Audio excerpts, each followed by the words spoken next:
It's 900 hours Central Africa time on this Monday, the 9th of January 2017, Jumbo Africa.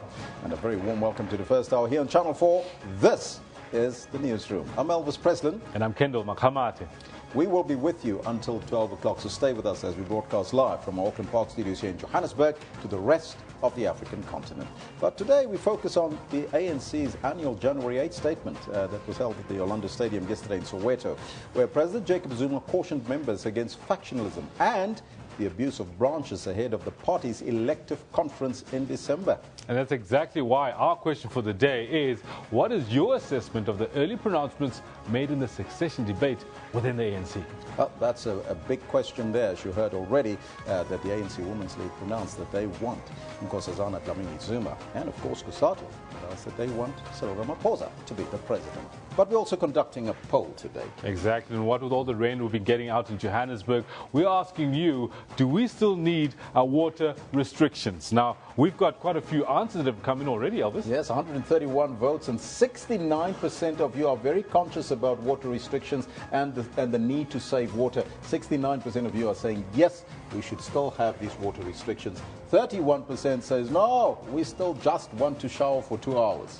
Well, we'll keep you updated and on the poll there. There is a comment as well on the question that we posed on the poll. And this one from Munati says, yes, we do need the restrictions because we don't know when the rain will stop forever again. Water, drought monitor, hashtag, all of them. There's one man who really felt that drought, he says, forever again, and it seemed like forever and a day that it hadn't rained. They also said that the Third World War will be fought about water. So be on the lookout, save your water. But right now, let's take a look at your news headlines.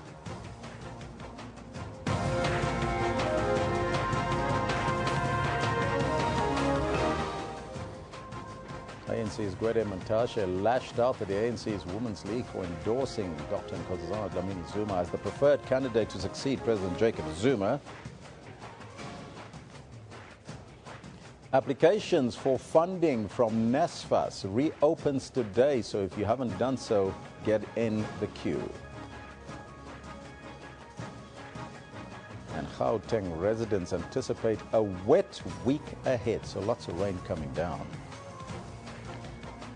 Now, those are all your headlines, but before we get to the news, let's find out from Kendall Makamate what's happening on the sports front.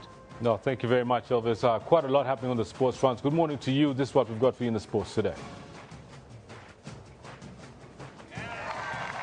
American Justin Thomas holds on for a win at the PGA's first tournament of the year, beating Japan's in-form Hideki Matsuyama to clinch his third PGA Tour victory.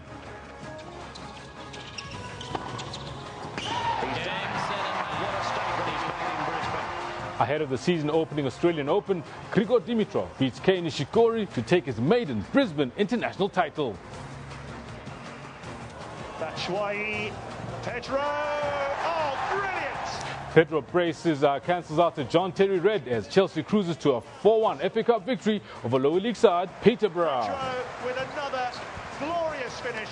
He'll be thinking it should be a hat-trick, really. All this and more I've got for you in the sports bulletin around about 10:40 or so. For now, though, it is back to Elvis, who's got the news. Thank you, Kendall. Top story this hour. President Jacob Zuma has urged ANC members to follow in the footsteps of its stalwart and later leader, Oliver Tambo. President Jacob Zuma was delivering the ANC's annual January 8 statement at the Orlando Stadium in Soweto. He reminded the party faithful that Tambo was a true servant of the people and the embodiment of the pursuit of the national democratic revolution. He also cautioned members against factionalism and the abuse of branches ahead of the party's elective conference in December.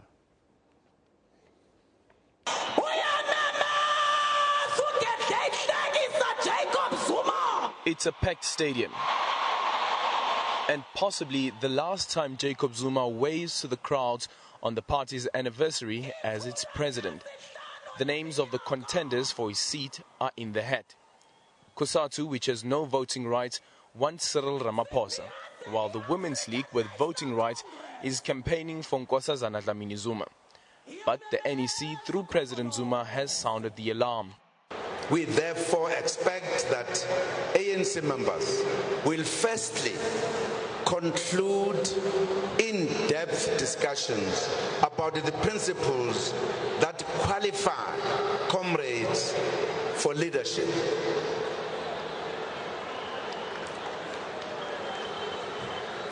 There must be agreement about these principles before comrades begin discussions about the names of specific leaders. The Secretary-General, Gauteng, has warned against pronouncing on names 11 months before the conference. He classified it as lobbying. The same sentiment was echoed in the January 8 statement. We also urge that the power of ANC branches must not be undermined by slates and lobby groups. With the current leadership's term coming to an end, it has its work cut out amid growing frustration over inequality and land redistribution.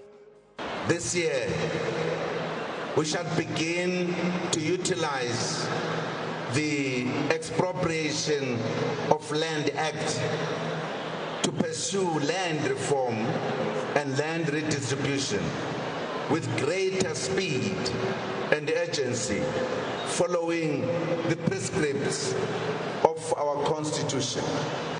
From accelerating distribution of RDP houses and title deeds to the ongoing battle against corruption and a drop in electoral support.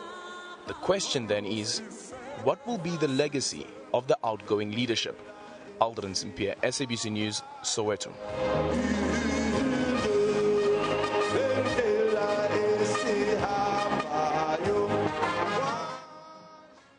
ANC Secretary-General Gauteng has lashed out at the ANC's Women's League for announcing that it will campaign for Nkosazana Dlamini-Zuma to succeed the President Jacob Zuma.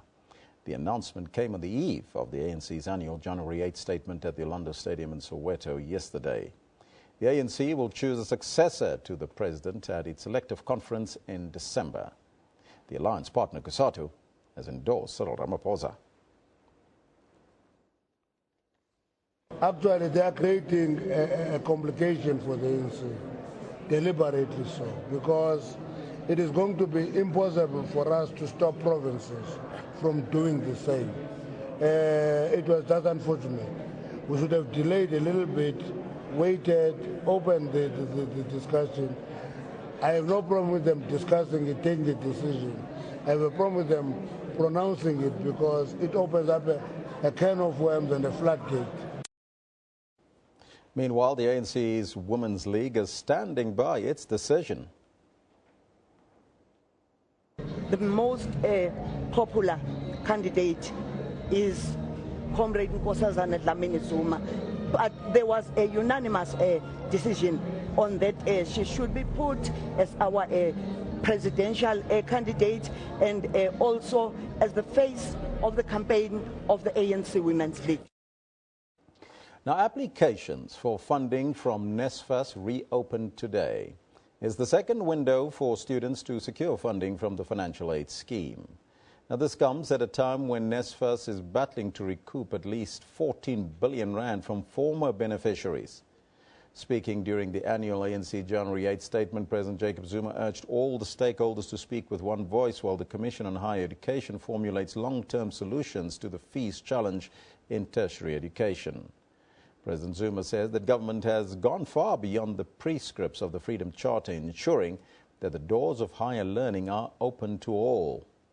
Many beneficiaries, though, maintain that economic factors such as low wages and the so-called black tax makes it difficult to repay funding, while prospective students say similar factors necessitate the receipt of financial support. You've got this 33,000 Rand waiting for you on the other end. How? How? From black tax and low wages to living from hand to mouth, an all too familiar story. I don't have the best job. I'm barely making it. Raised by a single unemployed parent, this NSFAS beneficiary says her monthly salary of 7,000 Rand is not enough to repay the loan. You look at what you earn as a person and you're like, which part of my salary goes to this 33,000 rand? Which is kind of sad. I mean, you appreciate that they helped you get an education, but as a black child, you're still sitting in a position where you're barely making it. Is not willing to subscribe to this justification. We did not have money to go to university back then. And NSFAS came and said, we will take you. And we will take you to university. And if you do well, part of the loan we give you will convert it into a bursary. You don't have to repay all the loan that you've given to you. A decision the financial aid scheme says will assist prospective students. Among them, 19-year-old Nompumelelo Shezi. She passed her matric and has made the grade to enroll at university. I want to be the one that brings the changes in my family. I want to be able to fend for them. I want my parents to be proud of me. But her dream will only come true if she gets funding. Even myself, I was willing to go back to school and study law, but I can't because I don't have that money. Nompumelelo hopes that 2017 and a tertiary education will activate the beginning of better life for her family. SABC News, Johannesburg. Now, our theme for the day is looking at the January 8th statement and, of course, the African National Congress. Yesterday, the ANC filled the Orlando Stadium for its 105th anniversary, celebrating history and their achievement, as well as reflecting on what they need to do as a party to continue and make the change that was foreseen by those who fought for this democracy. Now, President Jacob Zuma said, and I quote, "The ANC has heard the message of the people. We accept that we have made mistakes and shall correct these mistakes," close quote. Now, according to the National Executive Meeting statement, there is some evidence that the party is trying to change. Now, for more on this, joining us from our Sea Point studio is Professor Susan Boyson from the Organizational Unit Wits School of Governance. A very good morning to you, Professor, and welcome. Good morning, Elvis. Now, following several humble speeches yesterday, and despite hearing these promises before, what do you make of what the President had to say yesterday at the January 8th statement? Elvis, of course, we have to bear in mind this is an ANC statement delivered by the President, ironic in many ways. But it is a statement that speaks of many compromises. It is articulate in some respects. In others, it really holds back and does not say enough. It acknowledges problems, it acknowledges some mistakes, but although in largely very vague terms, it does not come forward with the passion, the conviction, which I believe the ANC really needs at this stage to get a turnaround. I think this was a really historical moment, potentially historical moment for the ANC, where it could go out and not just acknowledge the mistakes and perhaps acknowledge it with more heart and conviction, but to say this, to give a new hope, to give new hope, new inspiration to people. Because South African voters, citizens, ANC supporters, former supporters, to a large extent they are in a political no man's land where they are wondering, some have doubts about the ANC, some are going towards opposition parties, but the bulk of them are in this no man's land where they doubt the ANC, but do not yet go with opposition parties. And this was an opportunity yesterday at a crucial moment in the run-up, not just to ANC leadership elections, but to national elections and provincial elections in South Africa, to start pushing out that conviction, that sense that could attract the supporters and followers back into the ANC. And there are many questions that voters and citizens have about the ANC at this stage. I believe they were not sufficiently answered in this statement. The statement was also reflecting on unification within the ANC. Do you think that the statement really got to that particular point and that the members actually heard that particular statement? The unification message was there on paper. It was very strong on paper again, but the ANC faces inherent limitations in trying to get this message of anti-factionalism, of unity, the need for unity, to get that across sufficiently. Because regrettably, we know President Zuma is a part of a certain faction. He is the face of a faction. And many of his supporters in the Premier League, in the Women's League, in the ANC Youth League, in the Veterans, they are already campaigning for a certain new slate. And the president was coming in and speaking anti-slate. That is certainly a message that we wanted to the president on behalf of the ANC to see him articulate that, because we know that is a serious problem in the ANC. But being the fact that he is the face of a faction, it just didn't come across with the necessary conviction. And in fact, we have just seen speak out about the need to get away from the factions. But then it did not come across as sufficiently clear that this is a president, this is a person that is ready to get across that message, that the ANC is really serious about moving beyond the factions. But Professor, the president did address that factionalism within the party, and he said, and I quote once again, that our people have told us that we come across as too busy fighting one another and do not pay sufficient attention to their needs. So do you think that that issue of inward tension to blame for some of this issues, such as losing the metros last year, and this is perhaps introspection from the ANC's perspective? Well, it seems like we've lost the professor there for a second. We're going to see if we can come back to her and see if we can connect. But in the meantime, let me hear from you about the question that we posed to you today. On your screen right now, you're going to see that we're asking you that question about the succession debate within the ANC. Let's now get back to Professor. Professor, let's look at that particular question. When we talk about factionalism, the president addressed the factionalism issue within the organization, saying, and I quote once again, our people have told us that we come across as too busy fighting with one another and do not pay sufficient attention to their needs. Do you think that that was perhaps enough and that was perhaps introspection from the ANC's perspective? It certainly requires massive amounts of introspection. And in that statement delivered by President Zuma on behalf of the ANC, one could certainly hear the different voices in the ANC and the recent NEC voices that we've heard very clearly at the end of last year.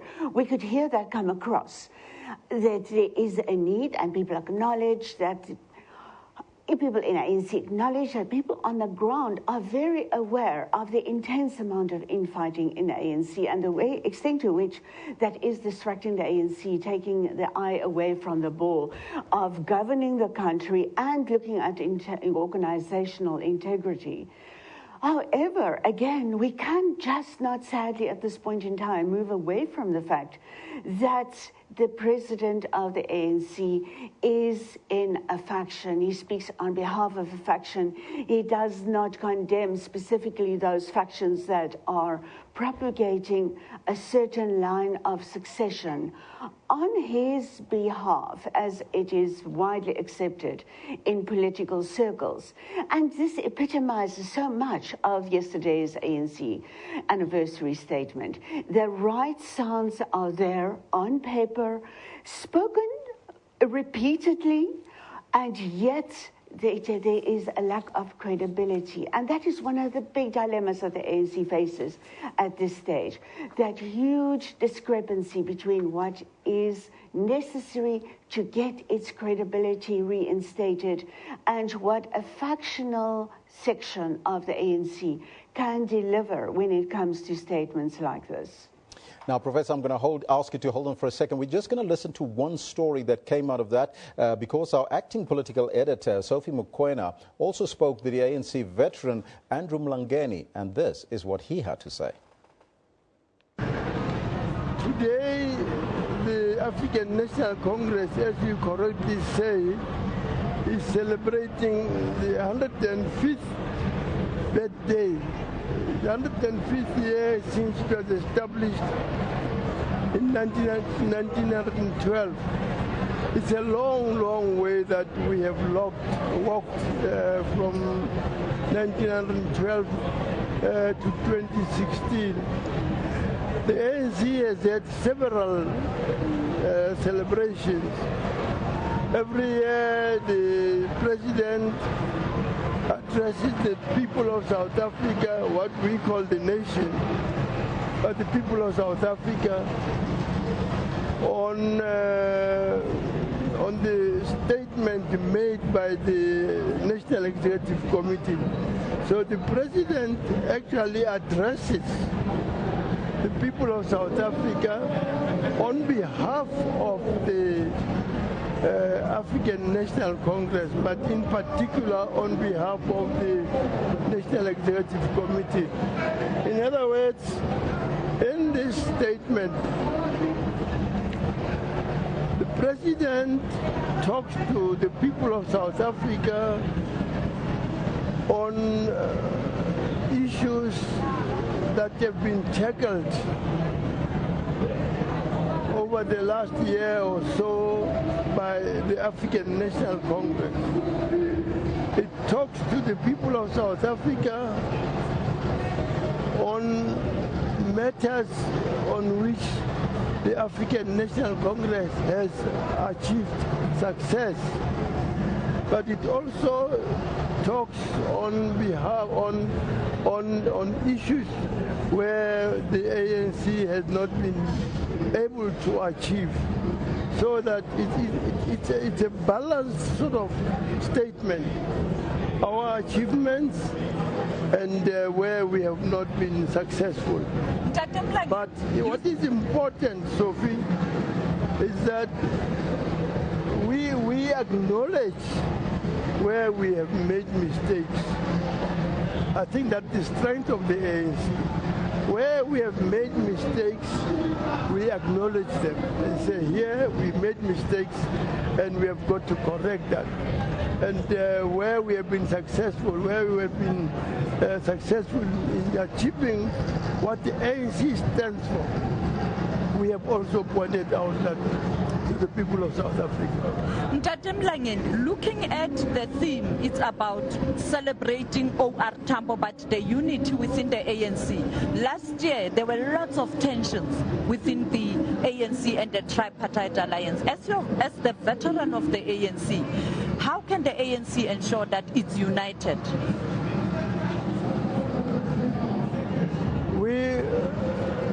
Every organization has its ups and downs. We have had our ups and downs, especially in the last few years, where everybody wants to be in the leadership of the African National Congress. People in different structures, on different levels of the ANC, everybody wants to be a leader. And once you have not been elected as a leader, people have went out to go and form their own smaller organizations, if you may call it that way. And by doing so, they have those actions of forming smaller groups have led to the division of the African National Congress members. Members became divided from top to bottom because everybody wants to become a leader. And that type of a thing has become very, very dangerous to the organization. The organization was divided, and it is still divided to some extent even now.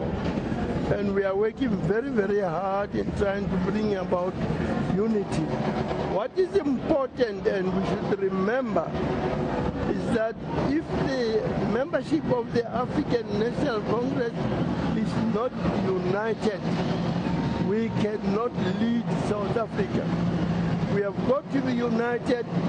We have got to work together as the ANC, forget our differences, but for the sake of the country, for the sake of the organization, but in particular for the sake of the country, members of the African National Congress must be united, work together, and in that way we can be able to lead South Africa successfully. And finally, the integrity committee that you are part of, people have said you didn't do your work. That is why there has been these problems. You were not able to hold leaders, particularly senior leaders, to account. Well, there will always be criticisms of everything. If you don't do your work, if you don't work, you cannot make mistakes. Mistakes are made by people who work. People have always said the Integrity Commission, of which I'm the chairperson, has not done enough. We cannot just,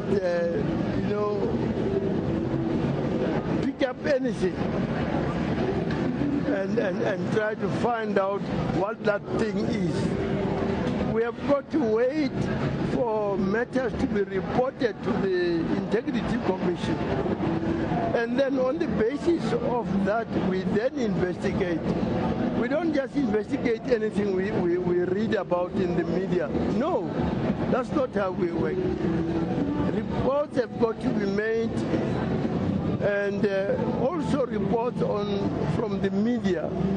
If there is a constant report on something, on somebody, we then call that person to come and account, explain to us. How do you explain? How do you account for these statements that are being made against you in the media? We don't just pick up anything. Thank you, but we wait for reports to be made to us, and then on the basis of those reports and what we read about in the media, we then take up the matter. Veteran ANC member Andrew Mlangeni. Now, Professor, reflecting on the 105th celebration of the history of the ANC, do you think that the party has transformed itself from a former liberation movement to a proper political party? And can it overcome this factionalism as well as the slates that you talked about earlier within the organization before the next election? Well, Elvis, yes, these are such million-dollar grand questions. We know that the ANC is probably taking the biggest gamble of its existence in postponing, delaying, going slowly on, and giving space to possibly discredited, questioned leaders to see it through this period in which it has been losing popular and electoral support. So much depends on it coming across in this exact period, also including yesterday's event, as a forceful, convinced organization that can take the people with it and transform it away from this factionalism. But it is a party that is still captured by an existing faction, and that faction has to depose a faction or keep out the faction from power in order to bring in a new ANC. It is as if there just is no time to do this, time left to do this. And yet, the ANC, in effect, is proclaiming that it has a whole year to gradually look at what are mistakes by now. Granted, acknowledge that these mistakes have been made, but it is as if it's giving itself too much time. It's overestimating, I believe, the amount of patience, popular patience, that there is with the ANC. So it has to go through processes. Several of its leaders, including the top leadership, will still be continuing in legal battles through the year. Every day that those battles drag out, the ANC will be exposed to far more serious and negative publicity, and publicity that has some foundations to it. yes, not guilty until found guilty in a court of law, but those processes cannot be extended the way they have been extended for way over a decade. And the ANC is picking up that damage. And there Andrew Malengeni is speaking about real issues that these commissions are taking notes and they're going through fair hearings, but the ANC is giving it just much more time than what I believe it has to resuscitate popular trust, support, credibility, and to sustain and rebuild its hegemony.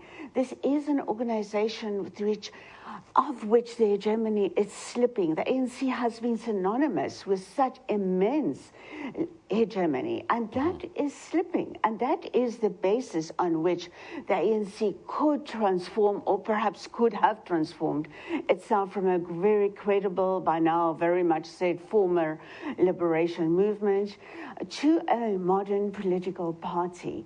But that time to take further action on that front is really unfolding right in front of us at this stage, because the ANC wants to trade, and to some extent it can, on this reputation, its legacy as liberation movement.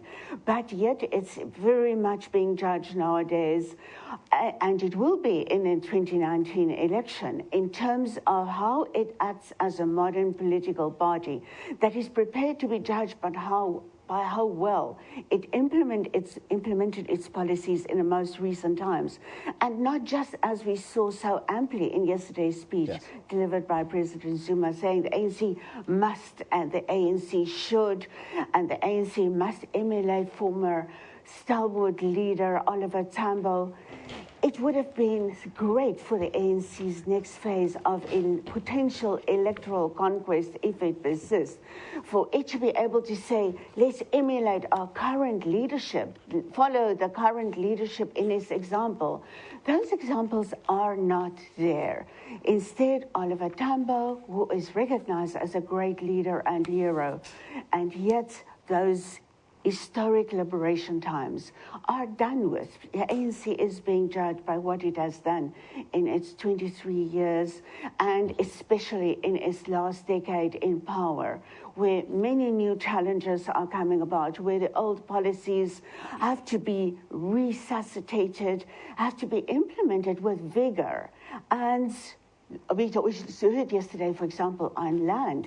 That is so necessary that there is drastic additional action required, and the ANC need to be talking, and not just talking like we saw yesterday again, but dramatic further action, land, education, and that is where the ANC will be judged in the next year or so.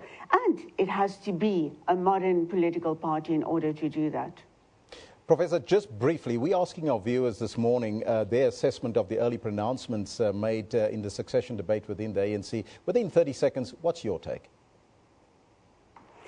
It is really pronouncements that we have to see activated, those announcements we saw yesterday, activated with much more urgency. And here I talk both in terms of national policy and ANC organizationally, ANC in terms of leadership. This is a time now when the next 10 years of South African politics are being decided in this year right in front of us. So it is time for the ANC and NEC to take possession of the sentiments that we heard expressed on behalf of the NEC in yesterday's statement.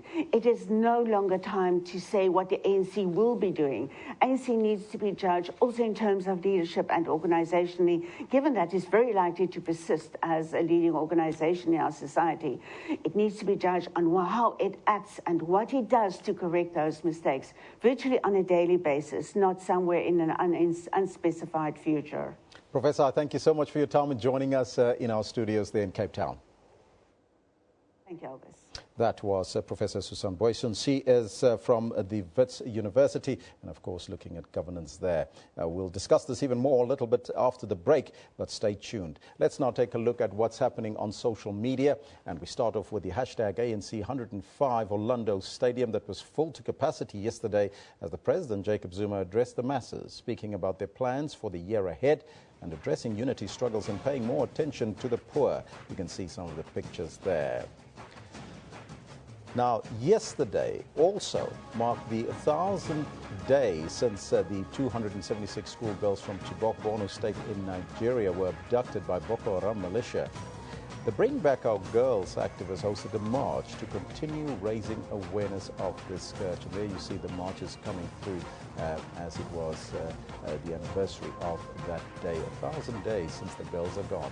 But coming back home, people are speaking about hip-hop singer Jub Jub, who was released on parole. He has allegedly written a song of forgiveness.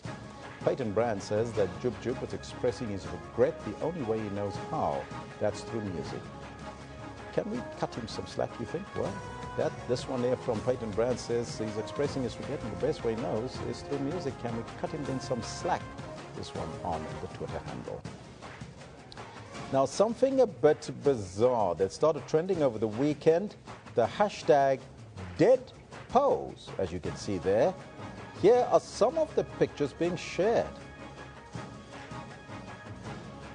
Isn't that absolutely horrific? Look at that. An event that some female police members having a bit of fun with the trend, it looks like it. As you can see, that's trending currently, people posing dead. Wow, what is this world coming to? And then the Brits were also coming up with some fun and games with No Pants Subway ride. Braving the cold, these tube riders show off their colorful undergarments. Oh my goodness gracious, look at that. In the cold, it's wintertime, as you know, within the UK. It is freezingly cold, and people are freezing their butts off. Well, excuse the pun. Now, remember that we're asking you, what is your assessment of the early pronouncements made in the succession debate within the ANC? Let's take a look at what you have to say about this. This one here from Umzukizi says there's absolutely nothing wrong with early pronouncements, and must campaign early for their preferred candidates for the president. So says Umzukizi. There's nothing wrong with that. Gwede Mentashe will disagree with you strongly on that one. Unati says, I don't really get it. Why is ANC still spending millions on celebrations when there are still people that go to bed with an empty stomach? So says Unati Grootboom. This one from IG says, I'm really glad that the ANC 105 gig went well yesterday, because it means one thing. And what one thing might that be? Unity? That's a question that has been asked. Doesn't the ANC get tired of telling us the same thing with no improvement? Ask Mohake. This one from Daddy Cool says, I need to catch up on the conversation in South Africa right now. ANC 105 years old. That's how long the liberation movement has been in existence. Celebrating it there yesterday in Soweto with a packed stadium. Our picture of the day comes from the official Gazoo TV, and is captioned, Olympic gold medalist Caster Semenya tied the knot with a long-term girlfriend and fellow athlete Violet Rasaboya. There you can see the picture. Coming up with Caster looking beautiful there with her bride. Well, there you have it. Absolutely fantastic. Now, comment of the day comes from UniteWomen.org, who says that media, please watch your headlines. Hashtag Meryl Streep did not rip into or trash Trump. She called him out and urged the nation to do better. Golden Globes. Well, there you have it. That's coming in from abroad. Now, we start off in the northwest, where two men, looking at our diary today, where two men were arrested for allegedly beating to death another man in Sievending near Maikeng, and they are expected to appear in the Malopo Magistrates Court today. Police arrive at the scene to find the severely beaten man with his hands tied behind his back. He later died at the hospital. Then on to Pretoria. The Tshwane Metro Police Constable who was arrested following the shooting of a motorist near the Gautrain station in Hatfield is due to appear in court in Pretoria. The 27-year-old suspect has been in custody ever since his arrest on Friday. Now, he's expected to apply for bail. Tshwane Metro Police Division has confirmed that it's handed over CCTV footage of the incident to the Independent Police Investigation Directorate. Moving to Port Elizabeth now, in Grahamstown, police have seized dagga with a street value of 154,000 rand from a house in Hlalani. The 37-year-old woman's suspect is expected to appear in the local magistrates' court.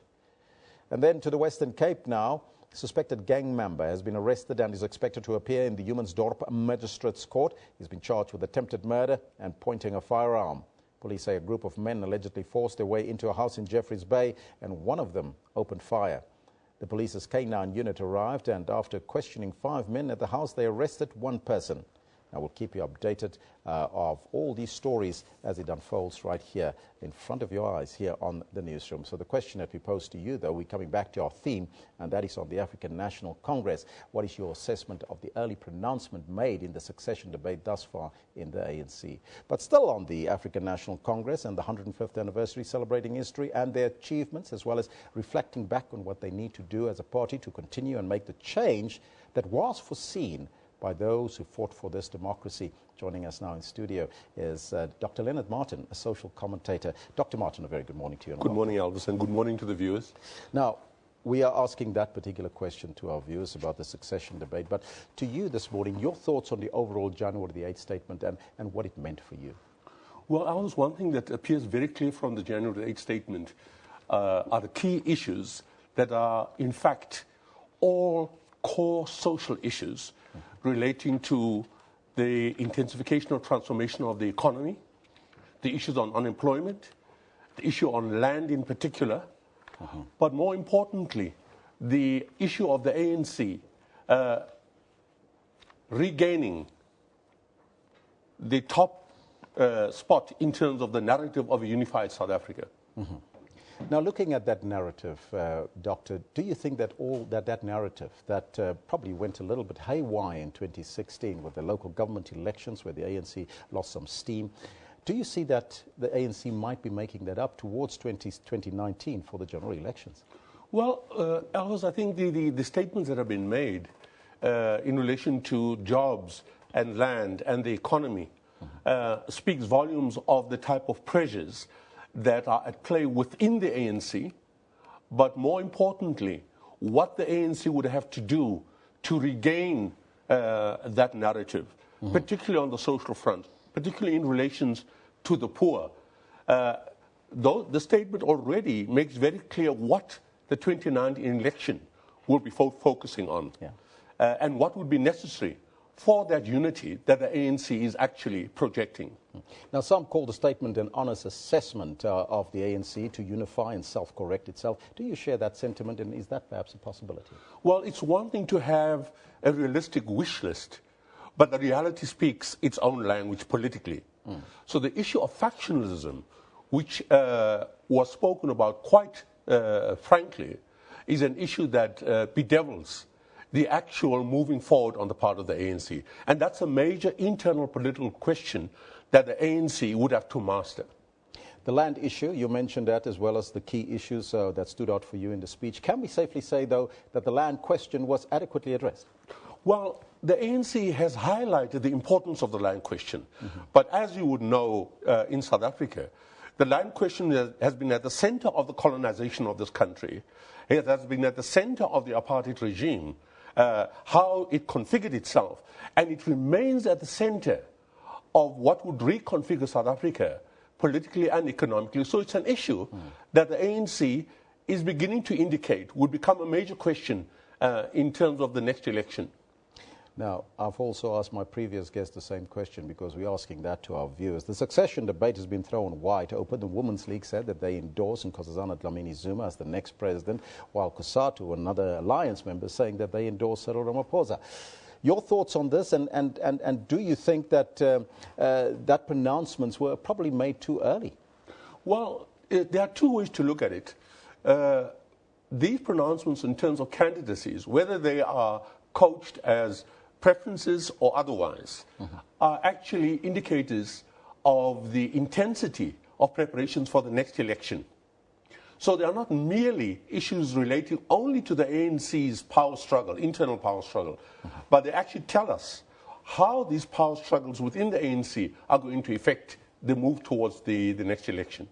Now, another challenge that is confronting the party this year is the ongoing challenge of free education. Some say that that was not adequately addressed within the speech. What's your thoughts on that? Well, it's a work in progress. We can see that the fees were actually increased towards the closing of the universities. The jury is out. But I think we have to be frank and state that the issues have not been adequately resolved or appropriately resolved. and the door remains open in terms of the major issue of free. What does free mean? How would it be implemented? How would it affect universities? These are issues which the universities nor South African society can actually afford to ignore. The public has been very critical about the ANC in 2016. Is it possible for the party to self-correct and restore that reputation that gave them this country and brought us democracy in this country? Well, Elvis, I think one has to be quite straightforward and say this is at the core of the future of the ANC itself, how it manages to self-correct, whether it will in effect change its texture, the fabric of leadership in terms of successfully doing that. So it's a major question that the ANC will be battling with in the next period. Looking ahead with the elections looming 2019, what are some of the challenges that you think that the ANC need to focus on and to pay urgent attention to in order to restore that credibility? Well, let's put it this way. The key challenges are going to be social in 2019. I think the key outstanding issues have been tabled. And it's really the question of the nature of the leadership that will emerge, both within the ANC, but a leadership for South Africa. We are in a crisis of leadership in this country, and I think that is staring us all blankly in the face. Dr. Martin, as usual, thank you so much for your time and joining us here in the studio. That was Dr. Leonard Martin, social commentator, reflecting on the ANC's 105th anniversary and the January the 8th statement. We'd like to get your thoughts on that. Remember that we're asking you that question. What do you make of the succession debate already thrown wide open? The SG, Secretary General Gwede Mantashe, not very happy about that. But let's take a look at some of the front pages from around the globe in all the newspapers. And we start off in Iran, where the Tehran Times reports that Ayatollah Hashemi Rafsanjani, the chairman of the Expediency Council and former president of Iran, passed away at the age of 82 yesterday in a hospital in Tehran. Farewell to Rafsanjani, you see there on the front page. Moving to Israel, you see there the Jerusalem Post says that 4 soldiers were killed and 17 wounded when a flatbed truck driven by an Arab terrorist rammed into a group of soldiers adjacent to the Amman Hanatsis promenade in southeastern Jerusalem. That was last night. And finally, in the United Kingdom, The Guardian reports that Boris Johnson has flown to New York for the UK government's first formal face-to-face meetings with Donald Trump's administration. That is hours after the Prime Minister declared the President-elect's remark about women unacceptable. You see there, Johnson in the US as May speaks out on Trump. And in the meantime, you see that the British, as you heard saw in the former insert there, that the British are freezing their butts off. But let's now take a look at what's happening on our Facebook page. Starting off with 5 Nigerian soldiers and more than 15 Boko Haram fighters were killed when the jihadists attacked an army base in the remote northeast where the group has been fighting for an Islamic State, a military source said yesterday. The Tshwane Metro Police constable arrested following the shooting of a motorist near the Gauteng station in Hatfield is due to appear in court in Pretoria today. And then finally, economic freedom fighters EFF leader Julius Malema has described the DUT student Bonging Kosi Kanyile as a hero. Malema visited Kanyile at Westville Prison in Durban yesterday. And there you see Malema on our Facebook page. You can go there and find all these stories and more on our Facebook page and our SABC News website. We'll take a break and we'll be back right at the top of the hour. Stay tuned right here on the Newsroom.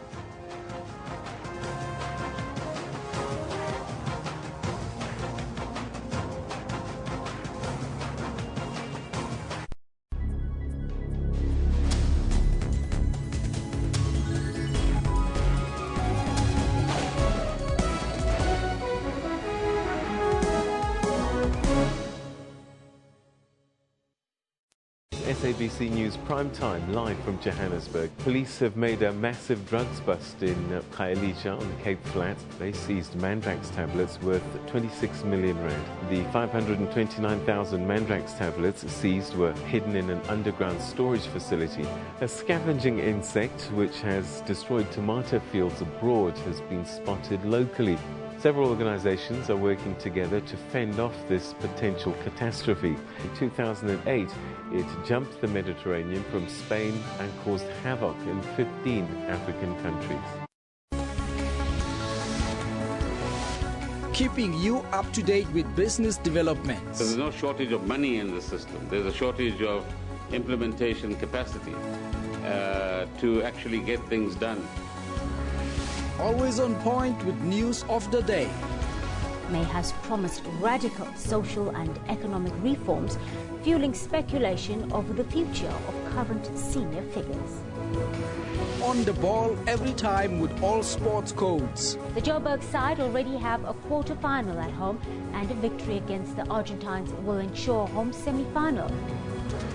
Accurate weather updates after every bulletin. Stay tuned to News Today at 3 p.m. from Monday to Friday on SABC News. Health Talk unpacks healthy tips to help you to practice healthy living lifestyles. Now, generally, type 1 is found mostly in children and young adults, and with type 2 diabetes is found mainly in the older generation, and also with an issue of obesity. Don't have second portions, and then I brought this plate model to show that for both meals, your lunch, your dinner, half a plate should be vegetables. Within sports, we see the spectrum itself. Most often we see minor head contact injuries, we call them. Right. But certainly in sports, the one that a lot of attention is paid to is concussion. You see, you've got something, boom, but it's uncontrolled. Whereas in soccer, when the guy hits the ball, it's controlled. His neck muscles are controlling it. And that's why they say, for instance, in rugby, the training should be to improve your neck strength. For more on health, join your host Dr. Selo Motaung every Saturday from 9 to 10 a.m.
The world seems to be fascinated by African culture and design. While there's a growing interest in African fashion, designers within the land are still trying to find a sustainable market locally.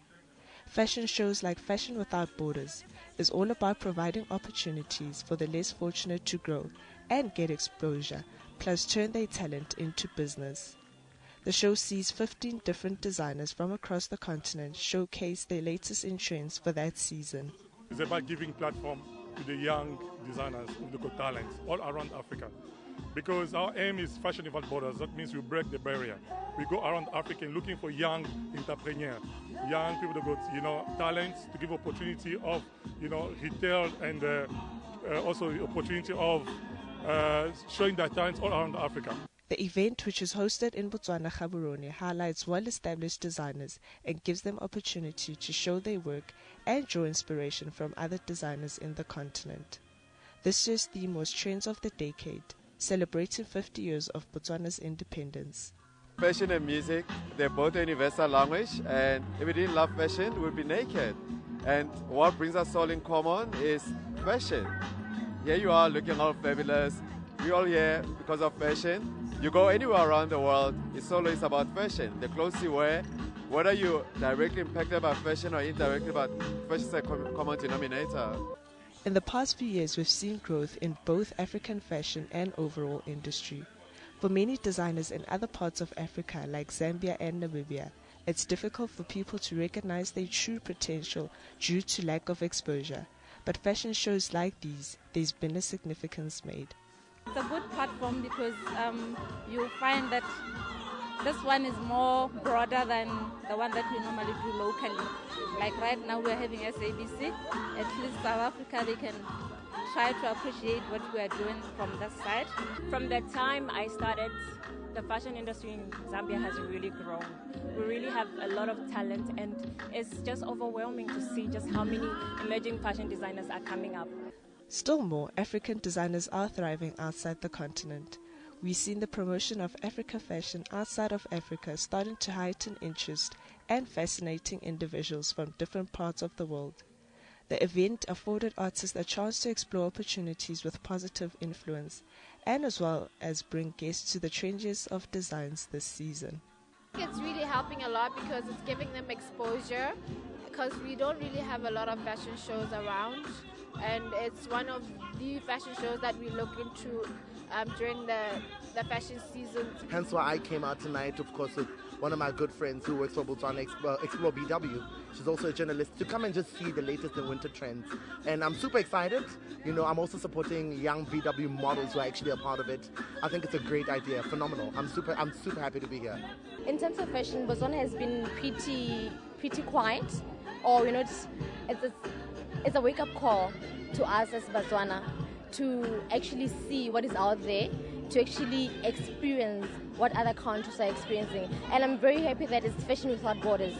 Hence, we are able to see what other countries are doing, so that when we are able to relate as one African nation.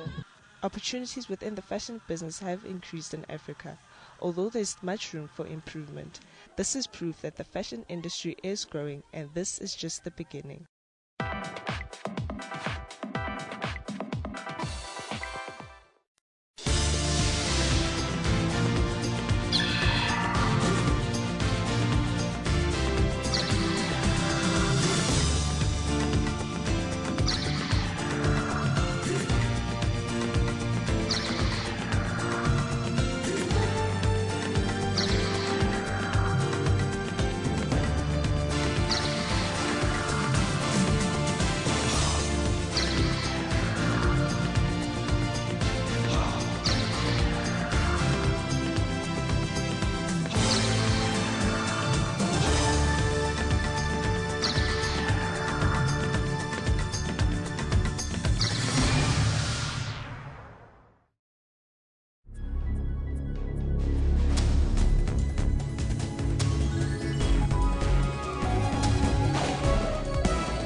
It's 10:00 hours Central Africa time on this Monday, the 9th of January 2017. Once again, Jumbo Africa. And a very warm welcome to the second hour. I'm Elvis Preslin. And I'm Kendall Makamate. We'll be both with you until 12 o'clock. As you know, we focus on the celebrations yesterday. Today we focus on the ANC's annual January the 8th statement. And of course, that happened in Soweto yesterday, where President Jacob Zuma cautioned the members of the ANC against factionalism and the abuse of branches ahead of the party's elective conference in December. So we're posing that question, Kendall. Exactly that. And that's exactly why our question for you today is, what is your assessment of the early pronouncements made in the succession debate within the ANC? Well, the rain is still coming down here in Johannesburg and in Gauteng. And with all that rain coming down, we're also conducting a poll because we want to find out from you. But these are firstly the comments, I think, on the assessment. These are the comments before we get to the poll, right? Mfanelo says, I think the country is ready for a woman president, and I see no problem, nothing wrong with the pronouncement of the names. Well, there you have it. Mfanelo says that. This one from Zukizi says, there is absolutely nothing wrong with the early pronouncements, and it must campaign early for their preferred candidates for the presidency, so says Mzukisi Silandele. But we're conducting that poll, as I indicated earlier, Kendall, with all the rain coming down. People are thinking that, you know, the drought is over, so we can spread or spend or use our water. We don't need to share showers without anymore. A care, right? Exactly, and literally, we've got 70% that say yes, we do still need water restrictions, whereas we've got 30% that say no, we do not. Well, there you have it. You can keep them coming. There is a couple of comments coming through on this one. Let's take a look at what you have to say about that. Montisi Kukuni says, indeed, water restrictions must continue and awareness to preserve it, which will also help households to save on municipal bills. That one from Monty, this one from Unati Grootboom, one of our regulars, are saying, yes, we do need restrictions because we don't know when the rain will stop forever again. Now, that's a very wise man, as we indicated earlier to you. These are some of your comments. Keep them coming. We'll read them as we continue. But right now, let's take a look at your news headlines.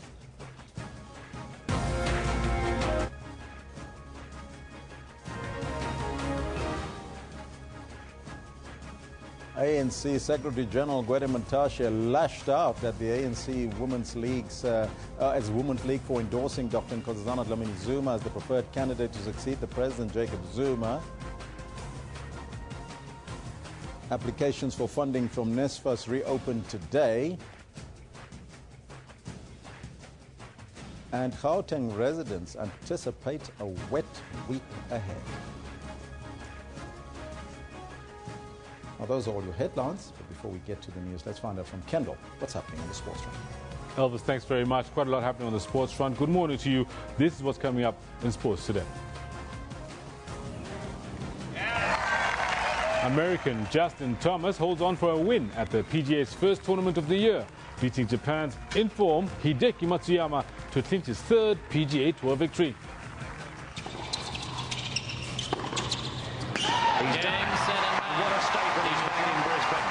Ahead of the season-opening Australian Open, Grigor Dimitrov beats Kei Nishikori to take his maiden Brisbane International title.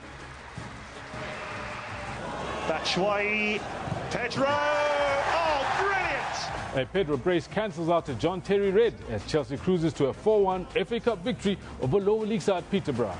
Pedro with another glorious finish. He'll be thinking it should be... All this and more have got for you in the Sports Bulletin. Be sure to stick around for it. But now it is back to Elvis, who's got the news. Thank you, Kendall. Top story this morning. President Jacob Zuma has urged ANC members to follow in the footsteps of its stalwart and late leader, Oliver Tambo. President Zuma was delivering the ANC's annual January 8th statement at the Yolanda Stadium in Soweto. He reminded the party faithful that Tambo was a true servant of the people and the embodiment of the pursuit of the national democratic revolution.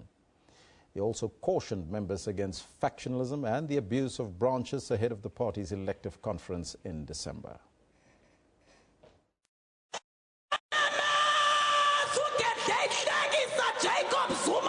It's a packed stadium. And possibly the last time Jacob Zuma waves to the crowds on the party's anniversary as its president. The names of the contenders for his seat are in the hat. COSATU, which has no voting rights, wants Cyril Ramaphosa, while the Women's League with voting rights is campaigning for Nkosazana Dlamini Zuma.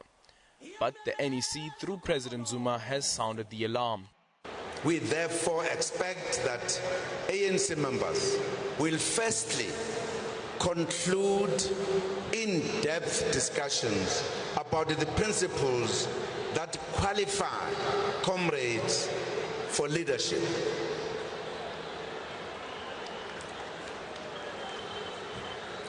There must be agreement about these principles before comrades begin discussions about the names of specific leaders. The Secretary-General, Gauteng Mantashe, has warned against pronouncing on names 11 months before the conference. He classified it as lobbying. The same sentiment was echoed in the January 8th statement. We also urge that the power of ANC branches must not be undermined by slates and lobby groups. With the current leadership's term coming to an end, it has its work cut out amid growing frustration over inequality and land redistribution. This year, we shall begin to utilize the Expropriation of Land Act to pursue land reform and land redistribution with greater speed and urgency, following the prescripts of our Constitution. From accelerating distribution of RDP houses and title deeds to the ongoing battle against corruption and a drop in electoral support. The question then is, what will be the legacy of the outgoing leadership?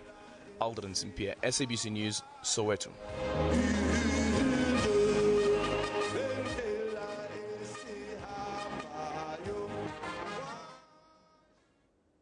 ANC Secretary-General Gauteng Mantashe has lashed out at the ANC Women's League for announcing that it will campaign for Nkosazana Dlamini Zuma to succeed the President Jacob Zuma.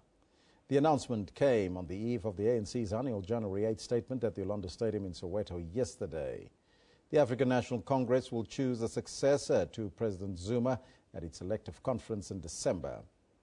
The alliance partner, COSATU, has endorsed Cyril Ramaphosa. Creating a complication for the ANC, deliberately so, because it is going to be impossible for us to stop provinces from doing the same. It was just unfortunate. We should have delayed a little bit, waited, opened the discussion. I have no problem with them discussing it, taking the decision. I have a problem with them pronouncing it because it opens up a can of worms and a floodgate.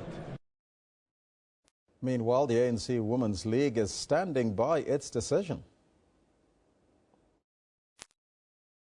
A popular candidate is Comrade Nkosazana Dlamini Zuma, but there was a unanimous decision on that she should be put as our presidential candidate and also as the face of the campaign of the ANC Women's League. Now, yesterday, young and old turned out in their numbers for the party's birthday celebrations and to listen to the African National Congress's January the 8th statement.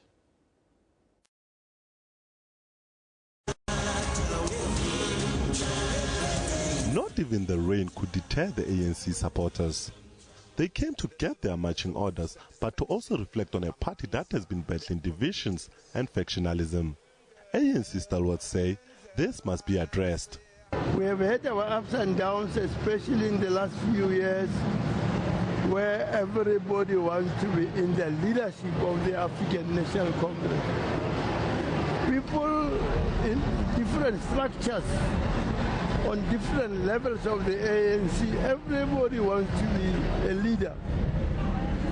And once you have not been elected as a leader, people have went out to go and form their own smaller organizations, if you may call it that way. And it is not only the veterans who are calling for unity. We dare not take this for granted. Many movements have perished because of intertribal and inter-ethnic rivalry. We want a united alliance and a united ANC. I can attest to that today. That message says exactly that. We do not want an ANC that will fear to talk truth to capital. The ANC's international friends were also here to celebrate with the oldest liberation movement on the continent. Of course, the people of Cuba will continue committed to this relationship. He also shared his thoughts on the relationship between Cuba and the U.S.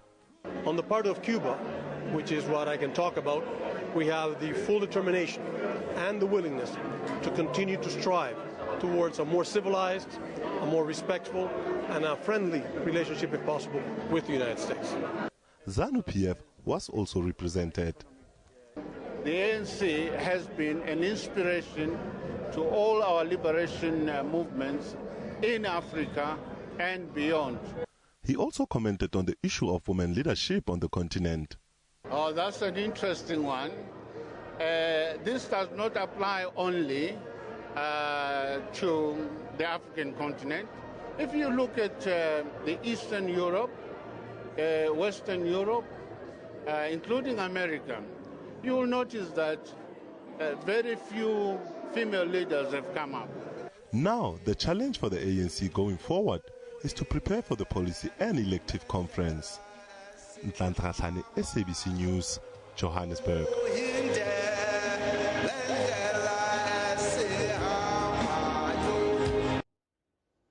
Well, as you know, in our question today, we're asking you that question. What do you make of the succession debate currently within the within the ANC?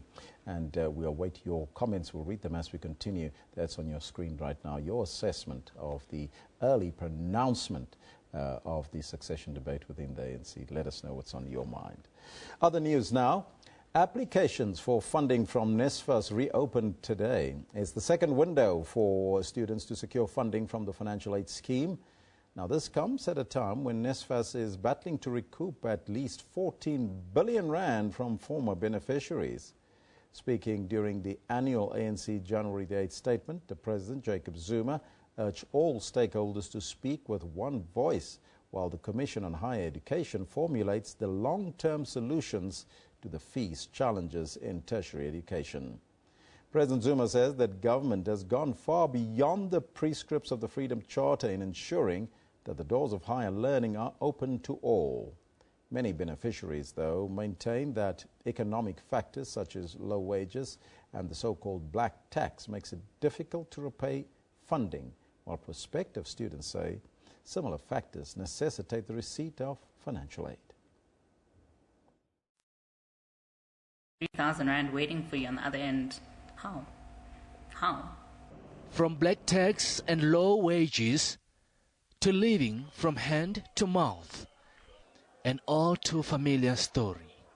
I don't have the best job. I'm barely making it. Raised by a single unemployed parent, this NSFAS beneficiary says her monthly salary of 7,000 rand is not enough to repay the loan. You look at what you earn as a person and you're like, which part of my salary goes to this 33,000 rand? Which is kind of sad. I mean, you appreciate that they helped you get an education, but as a black child, you're still sitting in a position where you're barely making it. But NSFAS is not willing to subscribe to this justification. You did not have money to go to university back then, and NSFAS came and said, we will take you. And we will take you to university. And if you do well, part of the loan we give you will convert it into a bursary. You don't have to repay all the loan that you've given to you. A decision the financial aid scheme says will assist prospective students. Among them, 19-year-old Nompumelelo Shezi. She passed her matric and has made the grade to enroll at university. I want to be the one that brings the changes in my family. I want to be able to fend for them. I want my parents to be proud of me. But her dream will only come true if she gets funding. Even myself, I was willing to go back to school and study law, but I can't because I don't have that money. Nompumelelo hopes that 2017 and a tertiary education will activate the beginning of better life for her family. Marike Kamtlabe, SABC News, Johannesburg. Now, if you live in Gauteng and you're a resident here, brace yourself for a wet week ahead. Now this, as the South African Weather Services forecast rainfall throughout the week and into the weekend. They say Gauteng will mainly have cloudy conditions today. Then from Wednesday onwards, there's a chance of rainfall every day. But chances really increase significantly from Thursday, Friday and into the weekend. The South African Weather Service says global warming plays a huge role in the severe weather conditions. Now, with this weather, there were 23 road accidents in Johannesburg alone yesterday, and that's a significant drop from the over 70 recorded on Saturday. Heavy rainfall and flash flooding contributed to the crashes. 2 incidents of minor flooding have been reported in the Johannesburg area. Heavy rains and localized flooding have resulted in chaos on the roads and difficulties in residential areas. It seems the persistent rain is not letting up.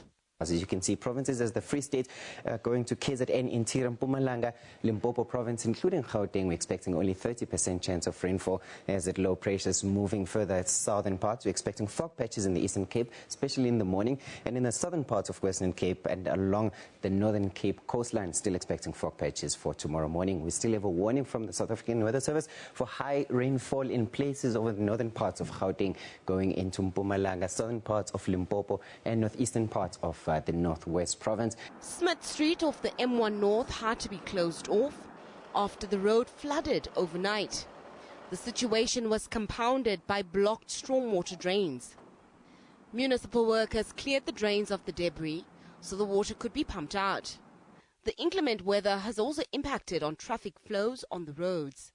There's been a decline in the volumes coming into Gauteng. It appears as if the majority of people are at home already, so traffic volumes has decreased and the accidents numbers have also decreased. However, we're still appealing to motorists to take it easy on the roads. Communities most affected are Alexandra Township and the Drizik area near Orange Farm. Several homes suffered minor water damage. Actually monitoring the river streams, most of our river streams, because we don't know, maybe overnight we might still get some rains. So we also want to thank our residents out there. You know, they seem to be listening to our calls. We haven't had any major incidents, about, flash floods. Residents have been urged to be on high alert. With rainy weather forecast over most parts of the country, emergency officials have warned residents living in low-lying areas to be cautious of possible flooding. And it's areas like these that are being closely monitored. Nozintombi Mia, SABC News in Alex Township in Johannesburg. Well, there you have it. There's lots of rain here in Gauteng and it's continuing to rain, and that's why we're asking you the question on our poll to ask you, do we still need water restrictions? Because some people think the drought is over. Not yet. Please spare some thought for those who don't have and save water. We'll take a break. We'll be right back after that.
Being orphaned at an early age propelled him to better heights. When I was 16, my mother passed away, and I had no choice then to find work, and I had to juggle work between work and school. I've worked on different coffee shops, and eventually in 2012 I started my own business called City's Brew. Laying good business acumen since childhood nurtured her good standing.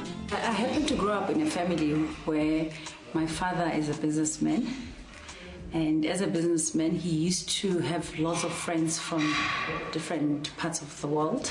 Business, you need to be committed, you need to live it, you need to love it, you need to be there, at the moment.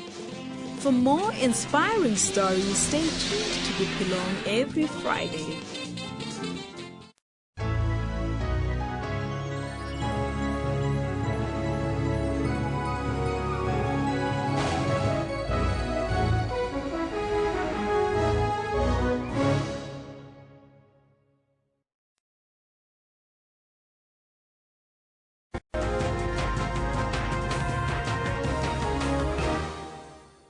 Now, we're going to take you back to a story in Nigeria. As you can recall, hundreds of concerned Nigerians have taken to the streets of Abuja to mark 1,000 days yesterday since the Chibok abduction.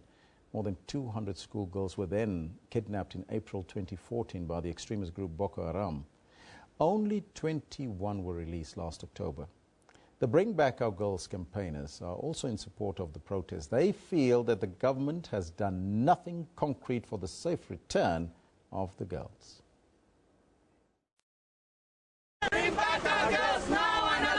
Marching in the Nigerian capital Abuja, Bring Back Our Girls campaigners are protesting against what they say has been the government's failure to free a group of schoolgirls abducted 2 years ago.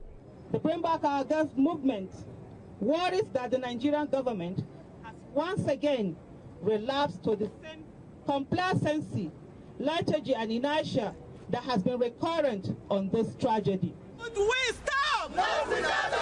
It's now been 1,000 days since the girls were kidnapped. The group of more than 200 was taken by the Islamist militant group Boko Haram from their school in Chibok in April 2014. Some managed to escape, and others were freed in negotiations. But some 195 girls remain missing. The fact that we still have over 90% of the Chibok girls that were abducted 1,000 days ago, it puts to question the efficacy of the successes that we are recording. Boko Haram has been fighting for 7 years to create an Islamic caliphate, though they've been pushed back by Nigeria's army. But even as that fight continues, the focus of campaigners remains on getting their girls back. Now, staying with the story, as you know, yesterday marked that 1,000 days since the 76 girls were abducted by Boko Haram insurgents. That kidnapping shook the world. And since that incident, around 24 girls have been released by their captors. 3 of them were saved by soldiers. Now, it's alleged that others may have escaped. Yesterday, President Muhammadu Buhari recommitted the federal government to secure the release of the girls. But skeptics like the Bring Back Our Girls campaign activists say not enough is being done and government is acting too slow. Now, to tell us more, we are joined in studio by Nigerian journalist Solomon Ezang Ashoms, who just flew back into the country just before Christmas. Welcome back, Solomon, and welcome. Thanks a lot. Good to be here again. Now, it must be a sad day once again that we are celebrating, well, the anniversary of 1,000 days since these girls are gone. And yesterday, the President, Buhari, once again reiterated the government's stance and that they would not spare any effort to secure the release of these girls. But what is the nation saying about all of this? Well, the nation is still very sad. You know, since April 2014, when these girls were abducted from their school and taken away. Some of them ran away. Some of them, stayed there for a long time. And now we have only about 24 of them being released. So the whole nation of Nigeria, despite the success of the Nigerian army in fighting Boko Haram, Buhari has only been in government about 600 days right now. So within that 600 days, he's been able to get a release, help get release of the 24 girls, and also get Boko Haram out of their hideout, the Sambisa forest. But there's no fanfare in Nigeria, people celebrating, because there's still over 100 girls, in custody of Boko Haram. So how do you want to celebrate that? How do you want the nation to say, look, at least finally we're getting success in this fight against Boko Haram? So churches, civil society, schools, everyone is just, this is not the time to celebrate Boko Haram's defeat. This is a time to actually say, how do we get the rest of the girls back? The package that we just had, we saw the Bring Back Our Girls activists saying and feeling that enough is not being done really to bring back the girls, and that government is, there's no urgency really to deal with the matter. Does it suggest, though, that government and the rebels have made a deal of sorts regarding the more important issues than the schoolgirls? You never know. You never know these things, because in the first place, when the 24 girls were released, the government never disclosed the arrangement, how they got them, what was the part of the negotiation. So a lot of Nigerians are very skeptic, and the Nigerian government is not, straightforward when it comes to giving information about the negotiations and what's going on. So a lot of people are saying, what is behind the scene? When they got the 24 girls out, released, they promised that about 86 of them will be released very soon. So this is almost like 2 months now we're talking about, and nothing has happened. And in Nigeria, anything can really happen, because campaigners like Bring Back Our Girls campaign, if you don't keep the pressure on the government to really do something about it, create awareness all across the country, all across the continent, and all across the world, the government will just sit back, because it seems like this is a very less important issue for them.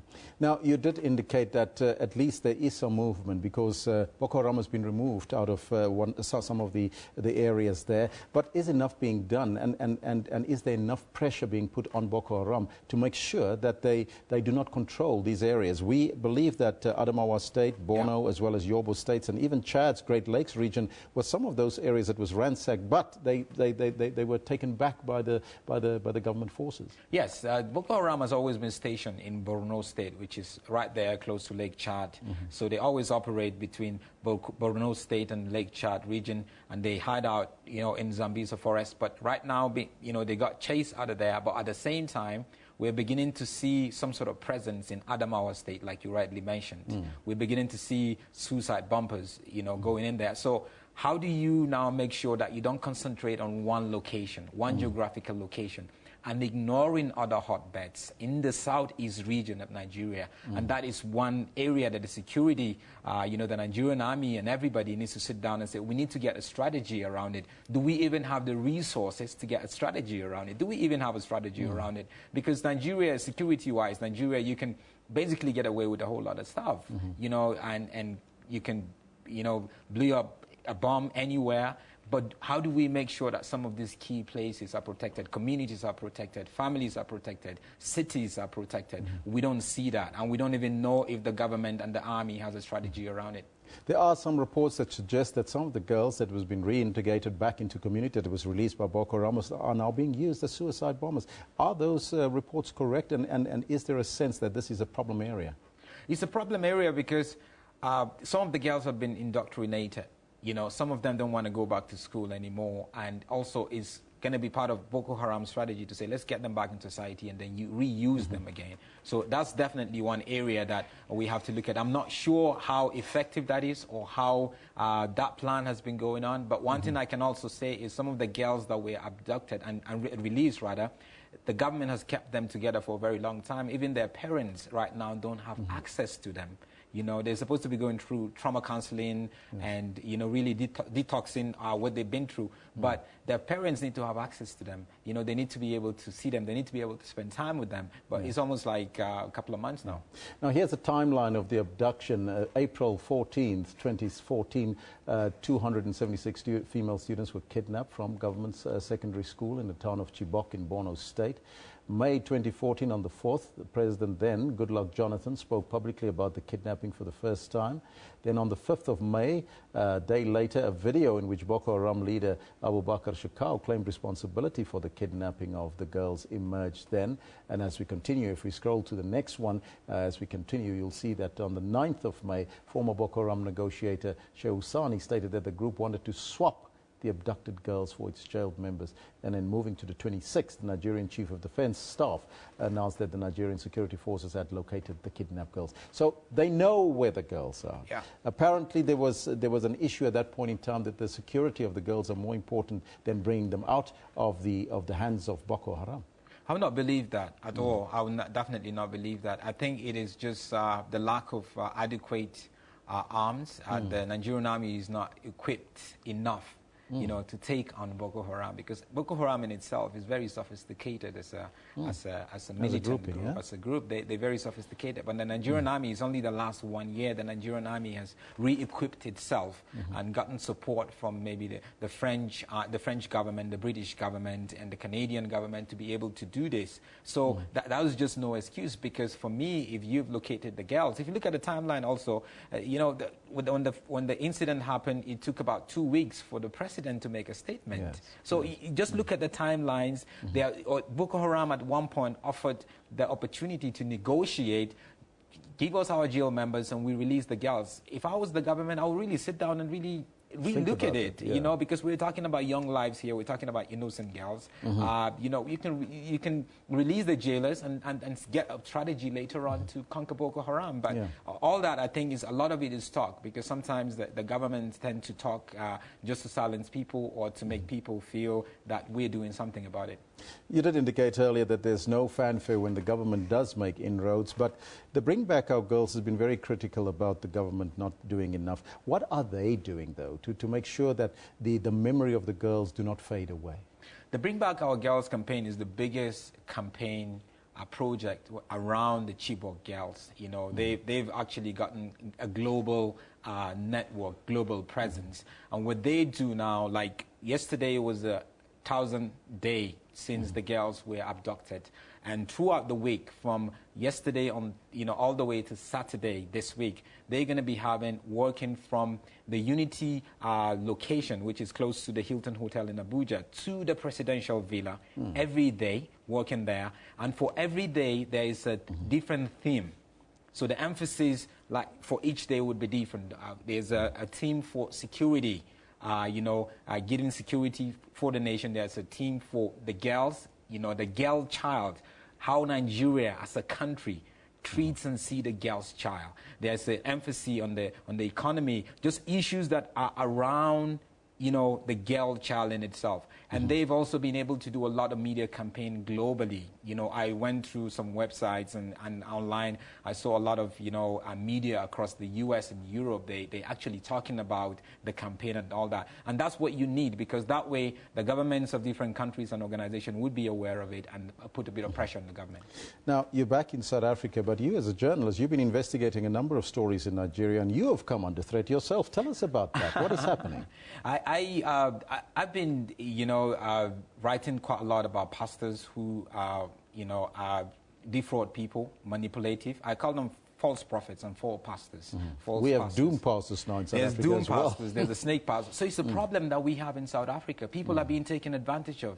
You know, we saw the pastor that told women, you know, give me 5,000 rand, come to an event, pay 5,000 rand. I pray for your wedding finger, and you know, and you actually get married. You're going to get married in 90 days. So I wrote about him quite a lot. You know, months later, he bought a Ferrari. I put it on Facebook. So on social media, there was a huge, you know, campaign that I created around it. And just last Friday, they started harassing my wife. Don't know where they got my wife's number. Called my wife, harassing her, took her, asked us to meet them at the police station. We went there, and unfortunately, the Santon police station collaborated with the members of Hallelujah Ministry in Santon, led by Pastor Alv Lukau, which for me, he's a false prophet. He's not a prophet of God. You know, he's manipulative.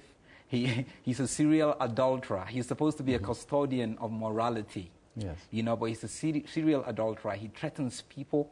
he uses a guy called Commander Wiseman to harass people. You know, so they called us. We got over 40 calls from private numbers harassing my wife, who is 7 months pregnant. You know, so you could imagine, you know, what we've been through. We recorded a lot of the conversations. We haven't. We had to go to the police and lay charges. And on Friday night, they came to my house. The members of the church? Like talks, not just members of they're like big hefty guys, like militant type. They're all dressed in black, 12 of them, around 11 p.m. in the night. They came to my house. The security didn't let them in.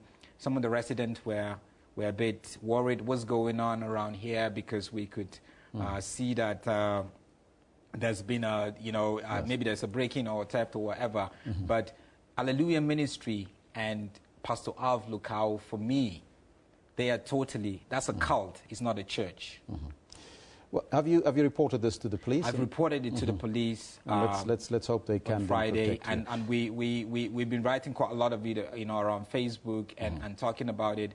My wife is and my kid, we you know, it's a bit like, you know, I can imagine that it must be very stressful for you. But for us, we just care more about people that go to these kind of churches. We're not supposed to go to these kind of churches, and I feel that's what, like, the Commission for Religious Rights and whatever, that's what they're supposed to do, and we need to talk about it. Now, we need to get this pastor in, maybe to chat to him about this and find out what is happening, because we need to give him a right of reply. Right. So that's where we got to leave it for now. Solomon, all the best and keep safe. Thank you very much. That was Nigerian journalist Solomon Azang Shams reflecting on the 1,000 days that the Boko Haram girls, the Chibok girls, are gone, as well as his own personal matter that he's dealing with here in South Africa. Threats by a church leader. Well, that we're going to follow up. We can promise you that. We're going to take a break. We'll be right back after that.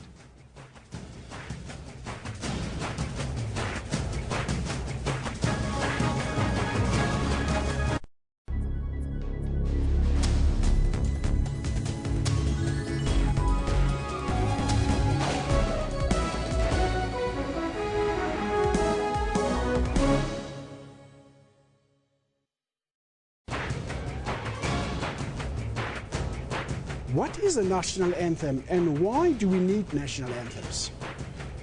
A national anthem becomes an instrument to foster social cohesion, identity, to create a sense of identity of a country. It does happen that people feel that they cannot commit to what the national anthem does. Unity is not formed from the sky.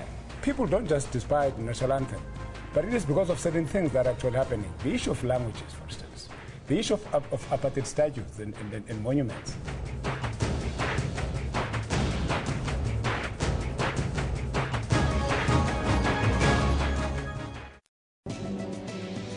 There may be associated problem with the arteries of the heart in patients with hypertensive heart disease, and in some instances it's just pure the muscle disease problem. The statistics show us that half the population of individuals with high blood pressure are not even aware that they've got high blood pressure. It's the amount of salt we eat, because there's a big influence on our blood pressure levels. So using less salt when you're cooking, less salty spices when you're cooking, not adding salt to the table, but rather using other spices and herbs to flavor your food. And then, of course, how much sugar you eat is also very important. If you start becoming uncomfortable, or where you feel that your effort tolerance is becoming less, you can't lie flat, you run short of breath, you start swelling in the legs and so on, it's high time that one should consult a doctor. Join Health Talk every Saturday for all your health news. News Today provide news updates giving a wealth of knowledge. Breaking stories and crossing live for you. We follow business developments intensely. Experts and analysts tackle all challenging issues for you. We cover stories locally and abroad to keep you informed. We cover all sporting codes just for you. We are sure to give you weather to be ready for the day. Stay tuned to News Today at 3 p.m. from Monday to Friday on SABC News.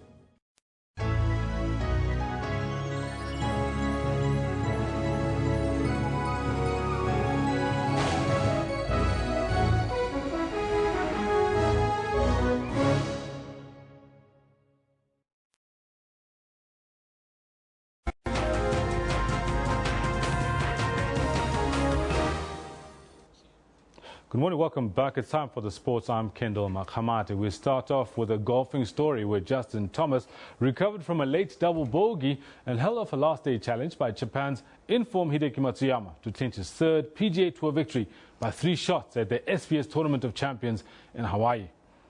Now, the long-hitting American had been commanding 5 strokes in front with 5 holes to play at the Kapalua Resort on the island of Maui before his lead was stunningly cut to just 1 after 15 holes. Thomas then benefited from a 2-shot swing at the par 4 17th, where he sank a 3-footer for birdie after Matsuyama had 3-putted for bogey, and also birdied the last to close with a 4 under 69 in the PGA Tour's opening event of the year. The 23-year-old from Kentucky, whose previous victories on the circuit had both come at the CIMB Classic in Malaysia, finished with a 22-under total of 270 in the elite 32-man winners-only field. Excuse me. Matsuyama, who had triumphed 4 times in his previous 5 starts worldwide, placed second after closing with a 70. Now, following their Premier League loss to Tottenham, Chelsea produced a 4-1 victory over League One team Peterborough United in the FA Cup match. They managed this with 10 men after Chelsea skipper John Terry was sent off for his tackle against Lee Angle. Let's take a look at some of the highlights of that match. Race here for Ivanovic, 4 up in this attack. Batshuayi scores. 2-0, 2 minutes before half-time. Clinical finish is Pedro. Willian, worth a go from there, surely. It certainly is. Super strike, 3-0 Chelsea. And that surely put Chelsea's name into the hat for round 4. And Forrester brings it away, and he's found Angol, who's gone over John Terry. Now, the referee gives the free kick. What next for Chelsea's captain? It is a red card. Oh, that's horrendous for John Terry. Well, Peterborough will be thinking, if we can pinch a goal, Angol is in there, and they have got a goal. He's put it in, the man who came on moments ago. Pena, Pedro, Batshuayi, Pedro, oh, brilliant! Well, that's how to eliminate any doubt whatsoever. Pedro with another glorious finish. He'll be thinking it should be a hat-trick, really, when you consider what he missed. Now, with that said, let's have a quick look at a summary of yesterday's FA Cup results. A whole host of matches played across England, but here we go. As you can see, 4-1 for Chelsea. But let's start with Tottenham Hotspur, the guys that beat Chelsea last time out in the Premier League at White Hart Lane. They get another 2-0, this time against Aston Villa. Chelsea getting a good one over Peterborough United, third-tier side at Stamford Bridge. And then Middlesbrough, 3-0 against Sheffield Wednesday at the Riverside Stadium. Then at Anfield, we had Liverpool, a 0-0 draw with Plymouth Argyle, which means that Plymouth will get a second bite to the cherry. They get a replay. Cardiff City losing 2-1 to Fulham at home in Cardiff City. Going on to other sporting news, 7th seed Grigor Dimitrov of Bulgaria has won his maiden Brisbane International title at the Queensland Tennis Centre in Brisbane, Australia. This after defeating 3rd seed Ken Nishikori 6-2, 2-6 and 6-3 in the final of this year's competition. It was an heavy start for the 25-year-old Grigor Dimitrov, with the Japanese threatening to break his serve and draw first blood early on. However, the Bulgarian managed to successfully negotiate Nishikori's threats in the opening exchanges, dropping no serve in the process. That was before Dimitrov, who's ranked 12 places below Nishikori in the ATP World Rankings, claimed the first break serve of the contest in the 6th game to take a 4-2 lead. That momentum proved to be instrumental as Grigor went on to win the set 6-2 in 36 minutes. Not going down without a fight, Kei Nishikori pulled one back in the second set to draw level with 1 set apiece. However, there was no stopping Dimitrov from winning his 5th career title and the first since his success at the Queen's Club in 2014. Novak Djokovic of Serbia made a big statement in his bid to reclaiming his position as world #1 ranked tennis player from Andy Murray of Great Britain. In their first meeting since Murray's win over the Sep in the season-ending ATP World Tour Finals, Murray ran into a rejuvenated Djokovic, losing 6-3, 7-5 and 6-4 in the final of Qatar Open to the former world number 1 Novak Djokovic. I couldn't ask for a better start of the year, obviously playing finals against Andy, who is number 1 of the world, and he's been in tremendous form, won I think almost 30 matches in a row, and it's it's unbelievable, unbelievable performance today from both of us. We pushed each other to the limit. Should have closed it out in the second set. Had I think 3-4 match points, but that's why Andy is number 1 of the world. He never gives up. Plays to the last shot, last point. All the way to the last shot, I didn't know if I won the match or not. That's how good he plays and how much he fights. So it was a thrilling match. Next up for the 2 best players in the world tennis in the men's category is the Australian Open, the first Grand Slam of the year. Joseph Mohali, SABC News. And in cricket from the weekend, Corey Anderson's 94 of just 41 balls saw New Zealand beat Bangladesh by 27 runs to complete a 3-0 T20 whitewash at the Bay Oval. Anderson, who put on 124 runs for the 4th wicket with Kane Williamson, hit a New Zealand record 10 sixes as the hosts posted 194 for 4. Bangladesh, in reply, made 167 for 6 in their 20 overs. New Zealand sent into bat were on the back foot early on. The Black Caps slumped from 34 not out to 41 for 3 in a space of 11 deliveries. The hosts had made a steady start with Williamson and Jimmy Neesham opening the batting. Neesham was able to make a few boundaries before his promising innings, which yielded 15 of 12, was cut short by Rubel Hossain. New Zealand was struck another blow with the dismissal of Colin Munro for a duck. What a catch in the deep. Rubel has struck twice in the over. Into the wind and a chance and another one gone. Yes, it is. Mossadegh Hossain got rid of Tom Bruce for 5 to leave the home side in a problematic situation. Anderson came in and together with Williamson smashed half-centuries to overcome early jitters. The partnership took time to settle, with New Zealand reaching the halfway stage with only 55 on the board. Williamson faced 57 balls for his 7th T20 half-century. However, in the last 10 overs, they went on the attack to secure 139 runs. Williamson fell in the 19th over when he was bowled by a full toss from Rubel, but the damage had already been done by then. The big-hitting Anderson only faced 41 deliveries to reach his 94 not out. Chasing a target of 195, Bangladesh could only manage to score 167 for the loss of 6 wickets. Tamim Iqbal and Sumya Sakar made a good start. They put on 44 of 4 overs for the first wicket, but the tourists were unable to score quickly enough after both fell. Ish Sodi took the big wicket of Sakar, who mistimed a sweep and was caught by the bowler. Shakib Al-Hassan made 41, but Bangladesh hit just 1-6 in their innings to slump to defeat. Lebahan Tube, SABC News. Now, Dutch sim racer Bono Hayes collected a $200,000 jackpot in the biggest prize in esports racing history after winning the first virtual race between drivers from the Formula E Electric Series and gamers in Las Vegas. In addition to the $200,000 first prize, the 21-year-old Hayes also took an additional $25,000 for securing pole position in an event boasting a total prize pot of $1 million. The virtual e-race, which does not count towards the Formula E Championship, took place at the CES Consumer Electronics Show and featured 20 race drivers and 10 gamers with matching equipment. All wore flame-proof race suits despite competing in a virtual world, as if driving actual cars. The gamers who compete online in virtual series such as iRacing and Formula Sim Racing earned their places in a Road to Vegas challenge and were paired with the 10 Formula E teams. The e-race, attended by Jean Todt, president of motor racing governing body, the International Automobile Federation, the FIA, had to deal with some technical issues that delayed the start. But once racing got underway, the thrills and spills abounded. It ended with a typical motor racing controversy, as Sven Olli Pakala celebrated victory only to have it rescinded when stewards handed him a 12-second penalty after a post-race investigation demoting him to 3rd. It was found that although Pakala had crossed the virtual finish line first, he was judged to have gained an advantage through a software glitch that enabled him to use the sport's fan boost feature for longer than permitted. This allowed rival gamer Bono Hayes to be declared the winner. Tell you what, sports is becoming more and more interesting. You can do it even on your couch. That's why we leave it with a sports segment. We'll be back with more later on, but for now it is back to Tsietsi, who's got the weather report.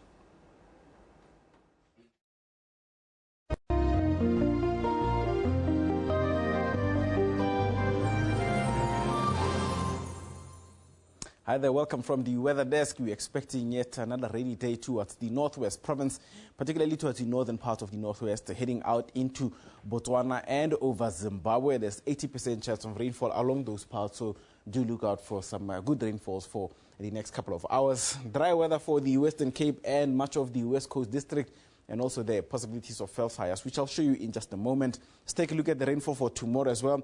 It's becoming, or the chance of rainfall becoming much stronger towards the Northern Cape by tomorrow afternoon, and also in towards Botswana, going up into towards Zambia, and definitely towards much of Zimbabwe. For all those that are going to be in Madagascar, the southern parts, do expect good chance of rainfall there as well.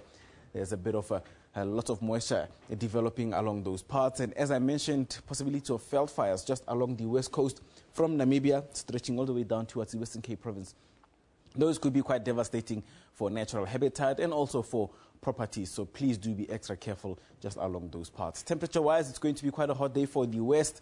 Temperatures going as high as 36 towards Upington. But there's also possibilities of rain right from the Northern Cape province stretching towards the northwest. Not so much for the east coast towards KwaZulu-Natal and the Eastern Cape province. It is expected to be a bit cooler towards Johannesburg as it reaches a maximum of about 22 degrees. The capital of South Africa is at 24. And you see up north, temperatures are also sort of stabilizing, remaining into just around 26 and 27 for places such as Harare and Bulawayo. Sorowe is at 26 degrees. That includes the capital of Botswana and that of Mozambique. Over the opposite side, Windhoek reaches a maximum of 31. A bit of sunny skies are expected, but only towards the coast. The rest of Namibia should see some rain. For places such as Grootfontein and Otjiwarongo, do expect some isolated showers there, becoming a bit more scattered the further east you move. Kinshasa reaches a maximum of 34 and some sunny skies for Kampala, Juba and Banjul. And Juba and Banjul very hot at 37 degrees for both of those. The central parts of Africa are going to be quite dry along the Sahel regions here, from west all the way towards the eastern side into Freetown. Nothing much happening there, no chance of rainfall, a little bit of moisture coming up here because of the wintry conditions from the north and into the Mediterranean. And also the northern part of the DRC will clear up well for the next 2 days. Not much rainfall expected along those parts. Temperature-wise, it's going to be quite a cool one towards Cairo, Damascus, and over Baghdad. Those regions are expected to remain quite cool for the next couple of days. Well, it is winter, so they should be experiencing some lovely cool temperatures. Tunis at 12, 16 for Rabat, a bit of sunny conditions towards Las Palmas and even into Niamey. And these regions, come summer or winter, temperatures usually remain into those mid-30s. Doesn't really change much. The only difference there is when they speak about the wet season or the dry seasons, but temperatures are usually quite the same all year round. Lagos at 33, and just a maximum of about 32 is expected towards Yaounde's central interior. That's it for the weather. Stay tuned. There'll be more later.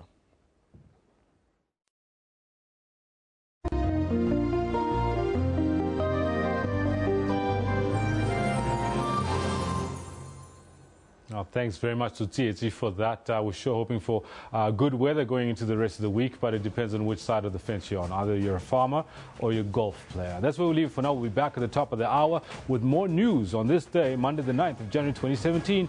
You're watching Newsroom. Stay close.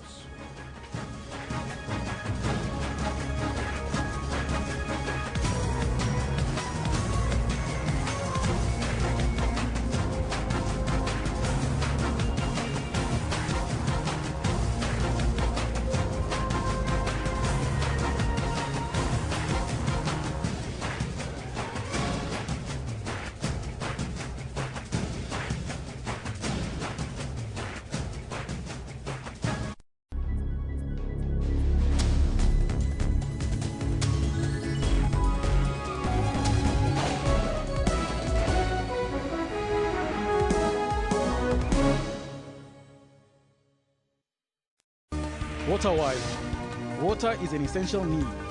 The scarcity of it could lead to loss of many lives, including livestock, plants, and much more. It requires us to use it sparingly and responsibly in times of need, failing which our taps and sanitation will not function. For more on water and weather issues, stay tuned to News Today, every Friday at 4:45 Central African Time. SABC News, making you water-wise.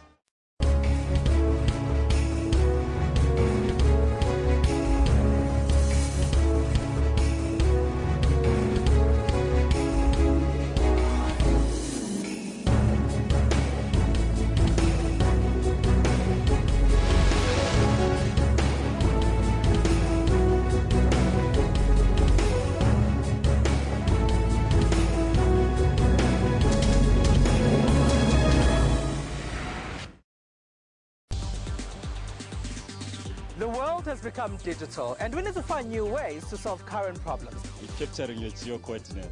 So if you stay in a shack, you still have an address because we know where you are. Some are using it to tell new African narratives.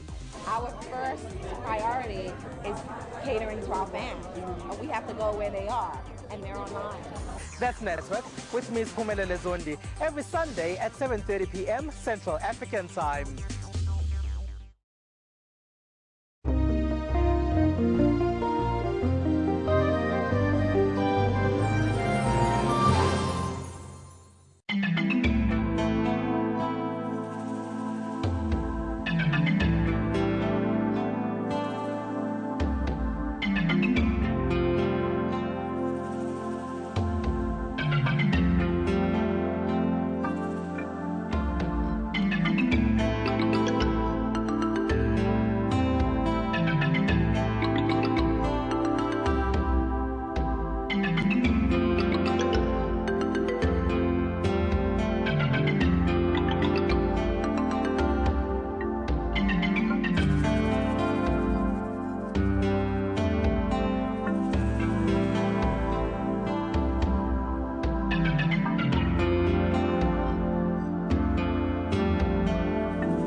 As you know, it's a Monday. This is the final hour here on Newsroom Jumbo Africa. And a warm welcome to the final hour. I'm Elvis Preslin. I'm Kendall Makhamat.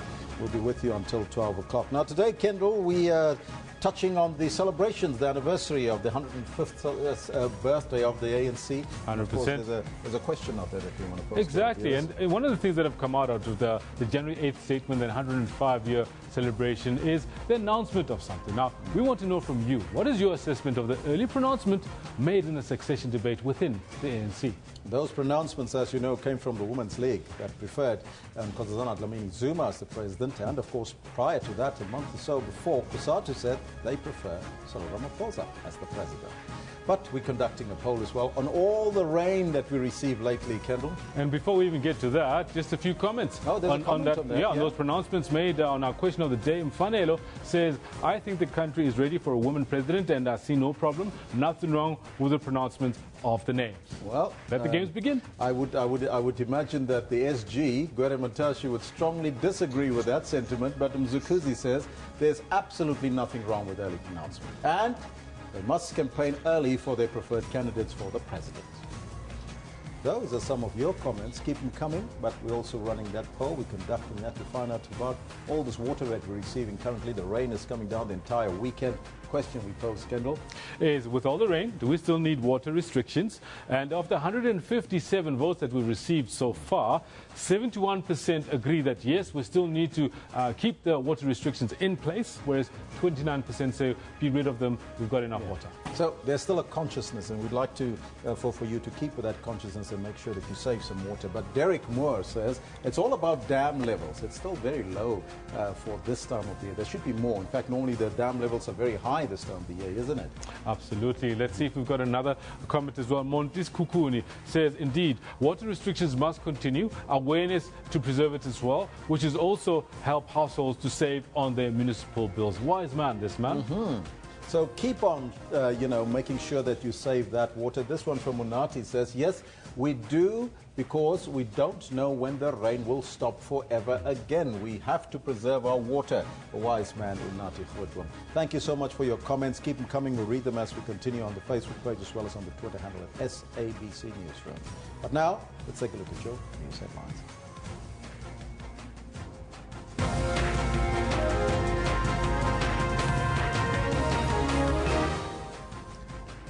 The ANC's Gwere Mantashe lashed out at the ANC Women's League for endorsing Dr. Nkosazana Dlamini Zuma as a preferred candidate to succeed the President Jacob Zuma. Applications for funding from the NSFAS reopens today. And Gauteng residents, you can anticipate a very wet week ahead. That's all coming up shortly. But before we get there, let's find out from Kendall what's happening in the sports front.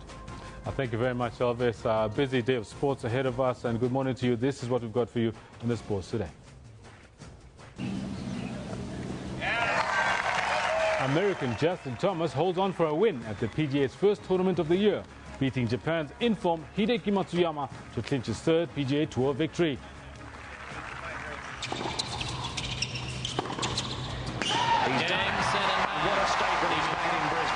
Ahead of the season-opening Australian Open, Grigor Dimitrov beats Kei Nishikori to take his maiden Brisbane international title. Batshuayi, Pedro, oh, brilliant! Pedro Brace cancels out to John Terry Red as Chelsea cruises to a 4-1 FA Cup victory over lower league side Peterborough. Pedro with another glorious finish. He'll be thinking it should be a hat-trick, really.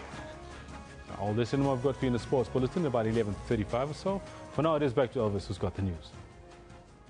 Thank you, Kendall. Top story still with us. President Jacob Zuma has urged ANC members to follow in the footsteps of its stalwart and the late leader, Oliver Tambo. President Zuma was delivering the ANC's annual January 8th statement at the Yolanda Stadium in Soweto, and he reminded the party faithful that Tambo was a true servant of the people and the embodiment of the pursuit of the national democratic revolution. He also cautioned members against factionalism and the abuse of branches ahead of the party's elective conference in December.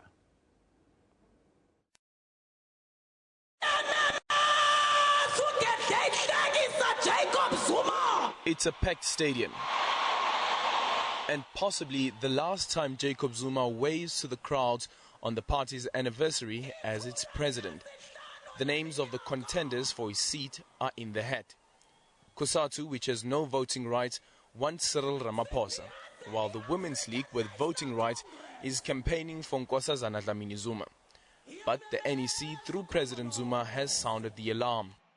We therefore expect that ANC members will firstly conclude in-depth discussions about the principles that qualify comrades for leadership.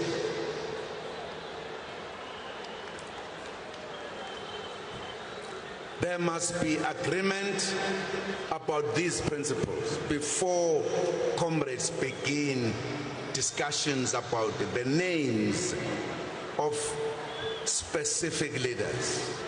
The Secretary-General, Gwede Mantashe, has warned against pronouncing on names 11 months before the conference. He classified it as lobbying. The same sentiment was echoed in the January 8 statement. We also urge that the power of ANC branches must not be undermined by slates and lobby groups. With the current leadership's term coming to an end, it has its work cut out amid growing frustration over inequality and land redistribution. This year, we shall begin to utilize the Expropriation of Land Act to pursue land reform and land redistribution with greater speed and urgency, following the prescripts of our Constitution. From accelerating distribution of RDP houses and title deeds to the ongoing battle against corruption and a drop in electoral support. The question then is, what will be the legacy of the outgoing leadership? Aldrin Simpier, SABC News, Soweto.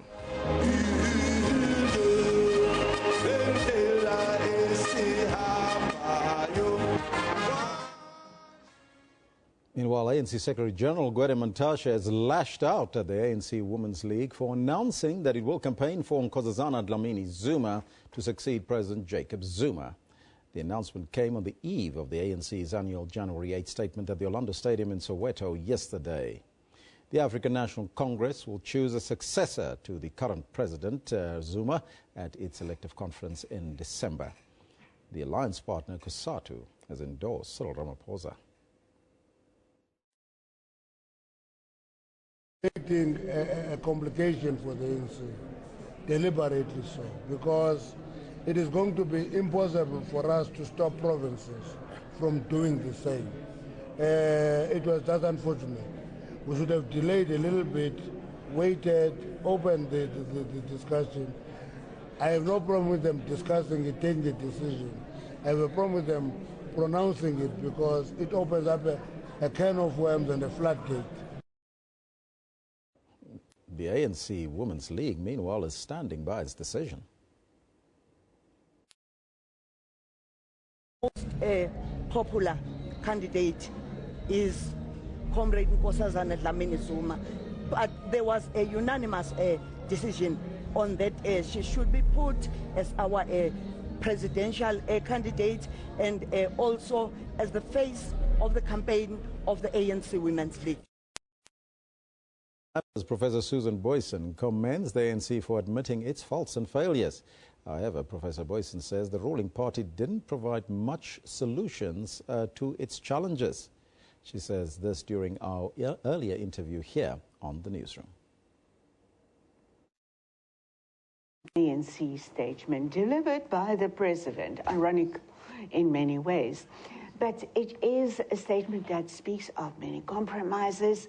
It is articulate in some respects. In others, it really holds back and does not say enough. It acknowledges problems, it acknowledges some mistakes, but although in largely very vague terms, it does not come forward with the passion, the conviction, which I believe the ANC really needs at this stage to get a turnaround.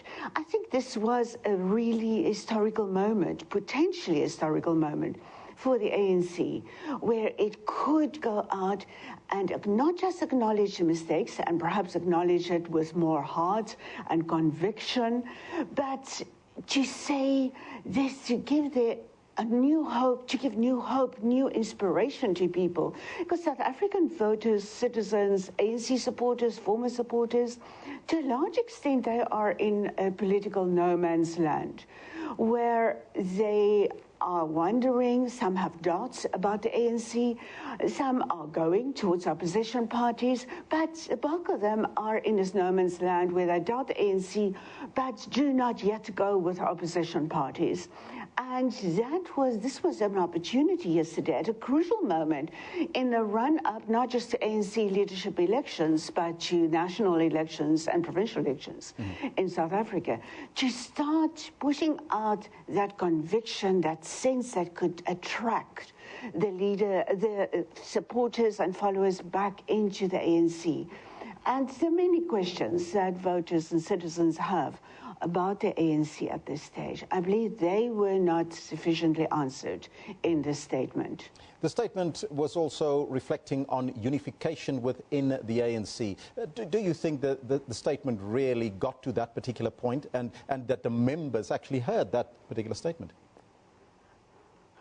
The unification message was there on paper. It was very strong on paper again, but the ANC faces inherent limitations in trying to get this message of anti-factionalism, of unity, the need for unity, to get that across sufficiently. Because regrettably, we know President Zuma is a part of a certain faction. He is the face of a faction. And many of his supporters in the Premier League, in the Women's League, in the ANC Youth League, in the Veterans, they are already campaigning for a certain new slate. And the president was coming in and speaking anti-slate. That is certainly a message that we wanted to the president on behalf of the ANC to see him articulate that, because we know that is a serious problem in the ANC. But being the fact that he is the face of a faction, it just didn't come across with the necessary conviction.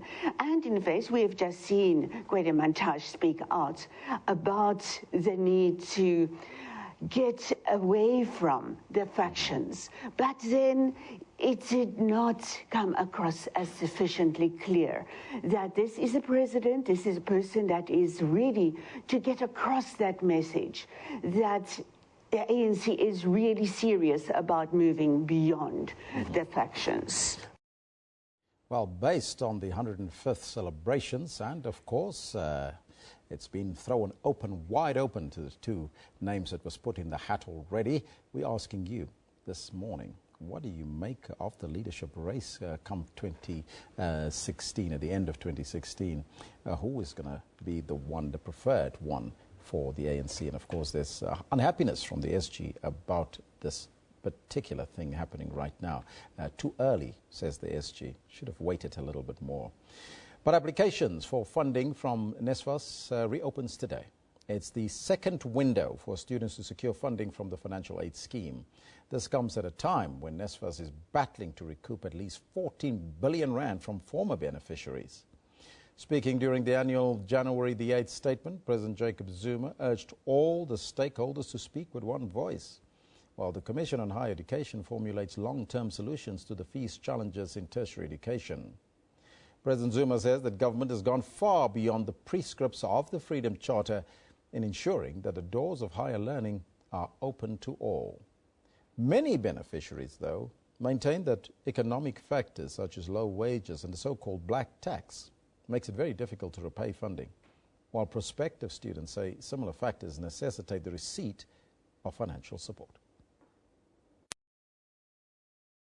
3,000 Rand waiting for you on the other end. How? From black tax and low wages to living from hand to mouth. An all too familiar story. I don't have the best job. I'm barely making it.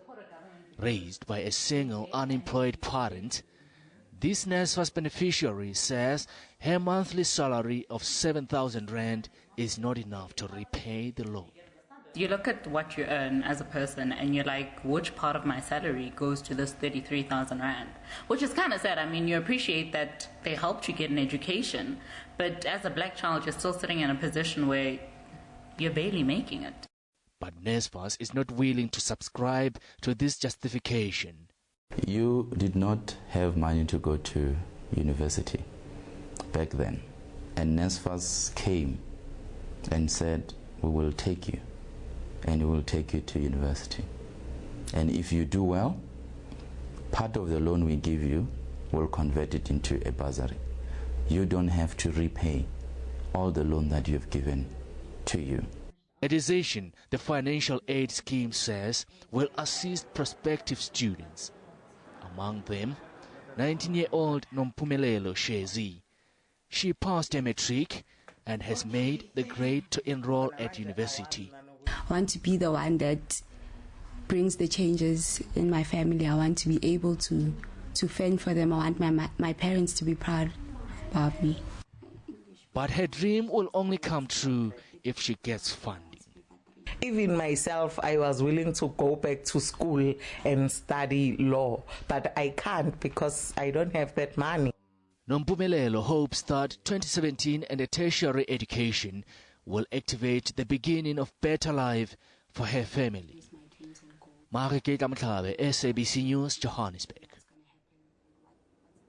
Mpumalanga schools achieved 77.1% pass rate for the 2016 matric results. Now, this is a decline of 1.5% from the 2015 pass rate. More than 54,000 learners sat for the final examinations and more than 41,000 passed. The MEC for Education in Mpumalanga, Regina Maole, has expressed satisfaction with the results.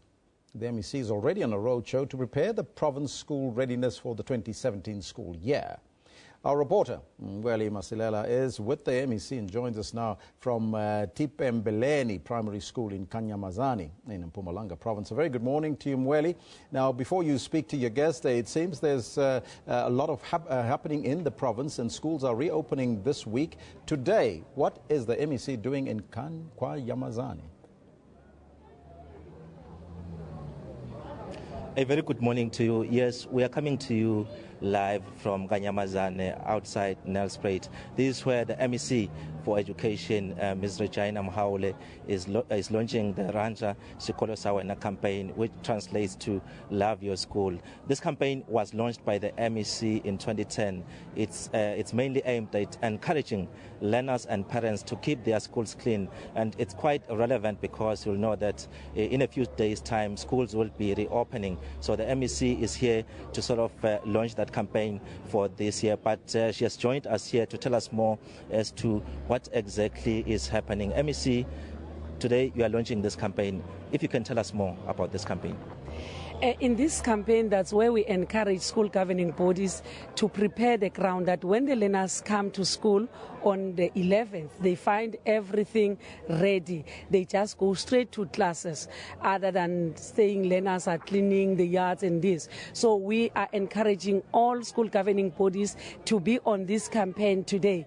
But from the look of things, when I was driving to this venue, I looked at many schools. I saw there were activities there.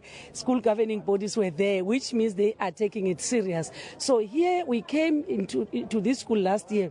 The communities were embarking on a service delivery protest saying that we must demolish the school and build a new school. But when we arrive and see, we find that the walls are intact. Yes, the school was built by the Homeland government then, but the walls are intact. It's just that Kanyamazane is on the mountains, and when it is raining, the rain comes and it goes underground into the classrooms. So we want to block the water, not to come into the classrooms, but with the old paint and the old ceilings, we brought our MRTT here. We just put money into the school account so that they buy paints. And the school now, when I look at it, it's as good as new. And the SGP is so happy. The parents are happy. People that are not happy today are the people who are looking for business, because we brought volunteers to come and work. And want to appreciate really all the volunteers that are here who have come to clean the school, who have come to paint the school, to put new ceiling and everything. But of course, the surrounding small and emerging business people are complaining. They are around here pulling MEC and say, yeah, I want the work, give us the work. I said, no, people are volunteering. So if they want to come and volunteer, it's also open to them, because we are calling communities to volunteer in cleaning schools, especially parents of the learners of those schools led by the SGP. So to me, it's going very well. I'm so happy to see many people, even the adjacent school next door, there are so many people there cleaning the school, and it shows that the Ranza Shikolo Shawena campaign works, because some people will complain about vandalism and that. But we're saying, if we really, this campaign of Ranza Shikolo Shawena, if we take it serious, there can be no one that will get into the school and break windows if the communities, because schools are in communities, and the communities here, and the communities love their school, and they will, of course, take care of the school. Yes, as you have said that, when we're looking overall the whole province, what is the state of readiness for the reopening of schools? The state of readiness from the side of government, we are ready. Remember last year, before the end of the year, we sent post-establishment to tell schools how many teachers must they have beginning of the year, to allow them also for the strategic planning session just before schools closed. And we send the paper budget, money is in the schools now. And we also bought books for the learners. The LTSM was delivered in all the schools. By the end of November, everything was in schools, as well as textbooks. Everything is in schools now. And we are saying there is no school that is allowed to hold back books for learners who have not paid for a fundraising that was put by the SGP. We're saying those books we bought for the learners. On the 11th, every learner must have a pack of books in his or her hand and in the classrooms. Our teachers are ready. All our schools went for strategic planning session and subject allocations. Now what we're busy with is the analysis of the end of the year results, all the grades from grade 1 up to grade 12. Then we'll know exactly that when we come with intervention programs, what is it that we are intervening on, not a general approach. MEC, let's talk about the matric results. I know that in the past you have been aiming for above 80%, but it seems like there's been a decline, a slight decline in terms of the pass rates. Are you happy with the results? I am happy with the results, but I'm not satisfied. I'm happy because when you look at those who passed grade 11 to grade 12, we are at 81.3%, which means it is, of course, a movement, though there's a slight decline even there. But when you look at those learners who we can say they were written off, the progress learners, those who opted for the full examination, 8,500 of them, 54% of them passed. And that gives me a peaceful mind to say we changed the life of a person who thought will never come to a matric. And we took them, not having passed grade 11, we took them to matric, and 54% of them passed.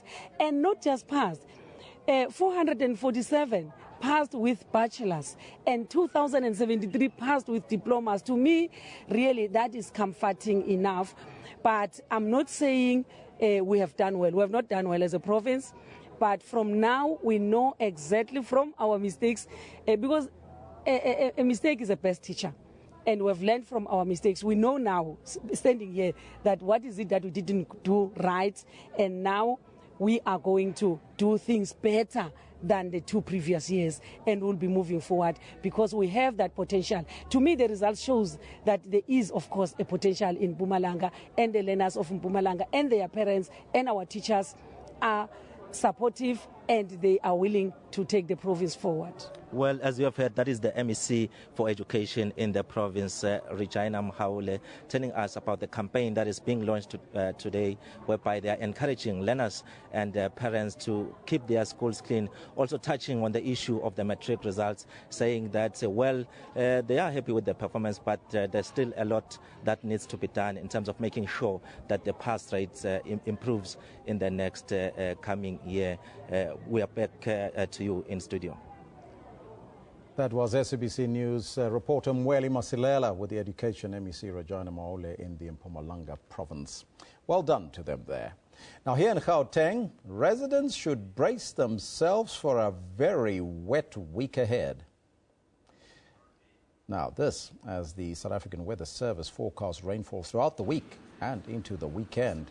Now they say Gauteng will mainly have cloudy conditions today. Then, from Wednesday onwards, there's a chance of rainfall every day, but chances really increase significantly from Thursday, Friday and into the weekend. South African Weather Service says global warming plays a huge role in the severe weather conditions. Now we'll keep you up to speed how to keep yourself dry during the course of the next couple of days, so stay tuned right here on your favorite channel. Channel 404, this is Newsroom. On to KwaZulu-Natal now. They may have chalked up an improved 2016 matric pass rate, but some say the education system in the largely rural province doesn't exactly make the grade. A critical spotlight is being shone on teacher shortages and the state of certain schools. The class of 2016 achieved 66.4%, up from 60.7% in 2015. Improvement noted, but still the third lowest pass rate nationally. Challenges prevail. Pupils mainly in rural areas study under difficult conditions. Umbumbulu on the province's south coast.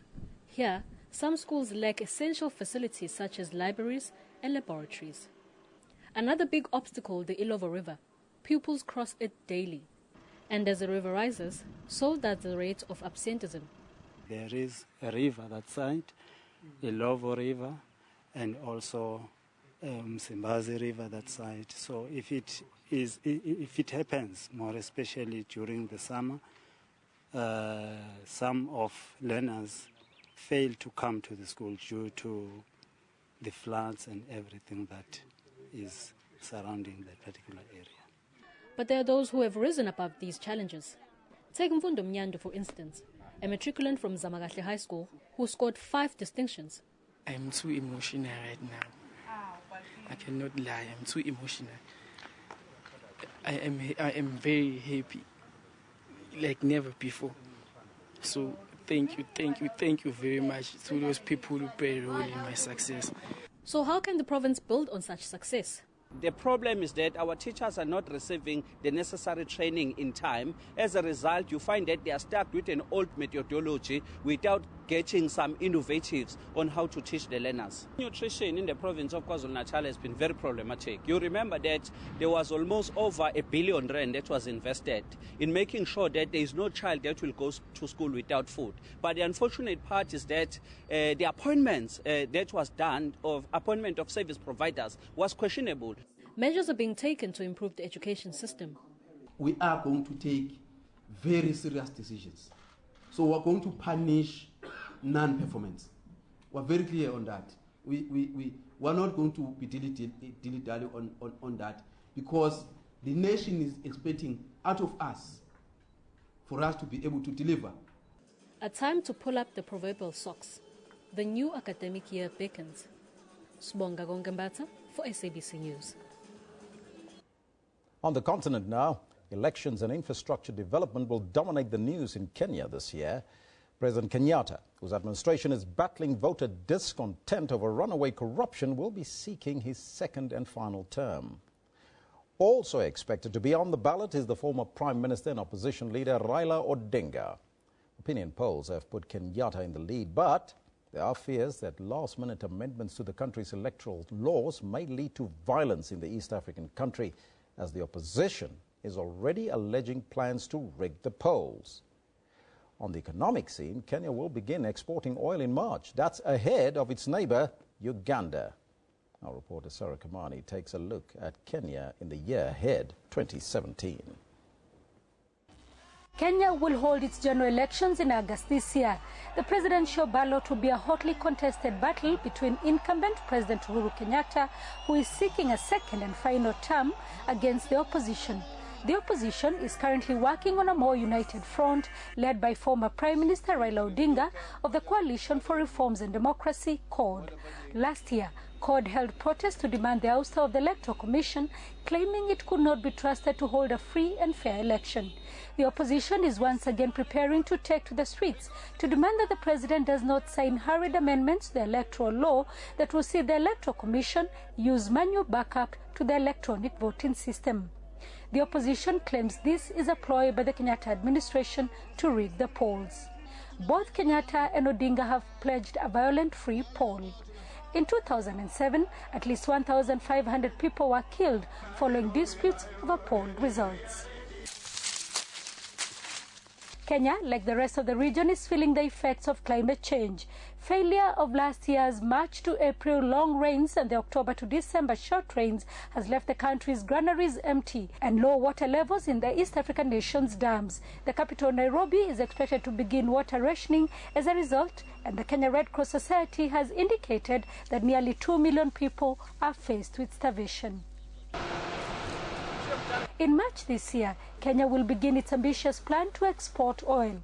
Although plans to build an oil pipeline are on hold, the country will transport at least 2,000 barrels of oil a day from Turkana in the north of Kenya to an oil refinery in the port city of Mombasa. British company Tullow Oil fast-tracked oil in Kenya in 2012.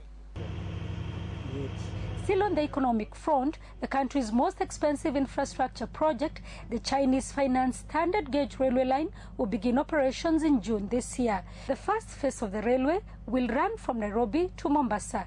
The line will eventually connect Kenya to Uganda, South Sudan, the Democratic Republic of Congo, and Rwanda. It is expected to reduce congestion on the roads as well as ease the movement of goods and passengers in the East African region. The African Development Bank has prospected an overall GDP growth of 6.4% for Kenya. Sarah Kimani, SABC News, Nairobi, Kenya. News on the continent and news for now. But shifting from a quietly unsatisfying suburban life in Johannesburg, a woman's life gets turned upside down as she discovers her mother has been beaten to death by her partner with her underwear around her ankles. You might think this is news, but it's a drama. This story may resonate with some South Africans as domestic violence rates are very high.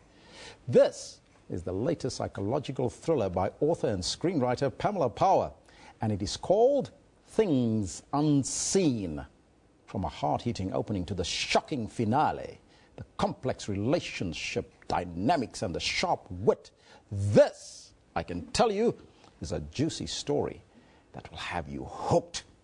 Joining us now in studio is the author of the book Things Unseen, as well as the scriptwriter and the editor of Muvhango, Pamela Power. A very good morning. It's an honor to have you in studio. You make it sound so good. I want to read it. Pamela, first and foremost, tell us about this particular book, because your first novel, Misconception, comes highly recommended, but what made you decide to write this particular book? I think because I like reading psychological thrillers. So I sort of thought, after Misconception, I thought, well, how hard can it be? Let me take a bash at writing a psychological thriller. Of course, you know, how hard can it be? It actually is quite hard. But it's very similar to my work as a TV writer, where you have to really track all the threads. So continuity is a big issue. So I think my TV writing helped me there. Your book explores the sinister side of domestic violence in the country. Why did you decide to focus on this particular societal issue? Is that a problem that we have in our country, you think? It's a huge, huge problem. And I think what I wanted to explore was also how it occurs in very well-to-do houses where people are, you know, trying to project this image of having a perfect life, and it's not quite the case, as you see in the book. This kind of stuff happens across all levels of society. Tell us about the book. Give us the storyline. What can people expect? Okay, that's always a difficult one. You know, I did an interview with Shadow Twala where between the two of us, I think we actually gave the entire plot away. So let me try not give away any spoilers. So it's basically, it concerns Emma, who works as a publicist for a ballet company, and she is married to a very successful gynecologist, Rick, and they live in a very nice suburb in Johannesburg, Westcliff. And yeah, they're at a university alumni dinner. Emma's very uneasy. She can't get hold of her mother. She phones the security company, you know, what's happening, blah, blah, gets home and finds that her mother has been beaten to death. It looks like it might be a sexual crime. The police are called. They think that the gardener is missing, and the gardener is called Surprise, and he's from Zimbabwe. I grew up in Zimbabwe, so I wanted to bring a little bit of those elements, the xenophobia and stuff, into it. And, yeah, they assume it's an open and shut case. Surprise did it, that's it. But Emma is convinced he didn't. She knows him. He never would have done that. And she's determined to get to the truth. And that's really what it's about. Now, the title, Things Unseen, was that because you chose that title or due to the lack of the reported cases that we see in this country on domestic violence, or was there a different maybe element or reason to that? Well, I love the way people bring in things that I never thought about. I feel like smiling and nodding. Yes, that's exactly what I was going for. It was actually just taken from a biblical quote in Corinthians. I think I've actually... Where we swept things under the carpet. Yeah. As we look not to the things that are seen, but to the things that are unseen. For the things that are seen are transient, but the things that are unseen are eternal. Oh, yeah. That sounds very dark. Now, you play on several real issues in South Africa, such as the relationship between the public and with the police, and the story blaming the murder on an immigrant gardener and so forth. How do you think people should read through this book, and what should they take away when they finish with it? You know, I don't think you can be prescriptive about what people are going to take away. I can just talk about some of the reactions that I've heard. So from friends in the kind of middle-class group I mix, and they've sort of said things to me like, oh, my Lord, you've really highlighted the cringy way we speak to our domestic workers, because I've tried to bring those sort of elements in, because Emma's ex-lover, Craig, returns from England, and he, you know, bringing in that sort of outside view of look at everybody running around doing all your work for you and that sort of thing. So people have, you know, I wanted to kind of pinpoint that, the very privileged society. I wanted to pinpoint things like that, patriarchy, the way the men in her life sort of treat Emma and deal with her. So I would hope people take that away, as also along with our kind of very dark sense of humour. I think as South Africans we have an incredibly dark sense of humour. And yeah. You've also focused on a very powerful emotion called trust, and that's trust between partners, between members of family members, and even the police, and even with the people that work with you. Does that take you through the book entirely, and that people can relate to that there's trust issues between them? Yes, and I think I wanted to twist things. So I wanted them to have the assumption that, of course, it's the gardener that did it, and it actually turns out to be somebody quite different at the end of the day. And you don't want to give that away right now. No, I better not do another Shadow Twala. But yeah, I wanted to sort of twist that, because it is a known fact that, you know, most murders are committed by people who are closest to you. So it is that. Things Unseen, available already? Yes, available digitally, available at Exclusive Books, at Love Books Josie, at the Book Lounge, at Scoobs, all over the place, or at Clockwork Books. You can order it directly from the website. What next for Pamela Power? I'm a total workaholic. Yes, I'm Pamela Power and I'm a workaholic. So I've got another book coming out in April, and that's called Delilah Now Trending. And it's also a little bit of a psychological thriller, and it's set in a girls' prep school. It was beta read by my daughter to get all the details right. Apparently I had some of the Instagram stuff totally wrong. So yeah, so that's next. Pamela, I thank you so much, and good luck with the sale of the book, and of course your next book coming up. That was Pamela Power. She's the author of the book Things Unseen, as well as a scriptwriter and editor of Muvongo. She was with me in studio. Well, time now to say bye-bye from me, but Kendall Makamate. Why do I say that? Makamate is standing by with your sports news.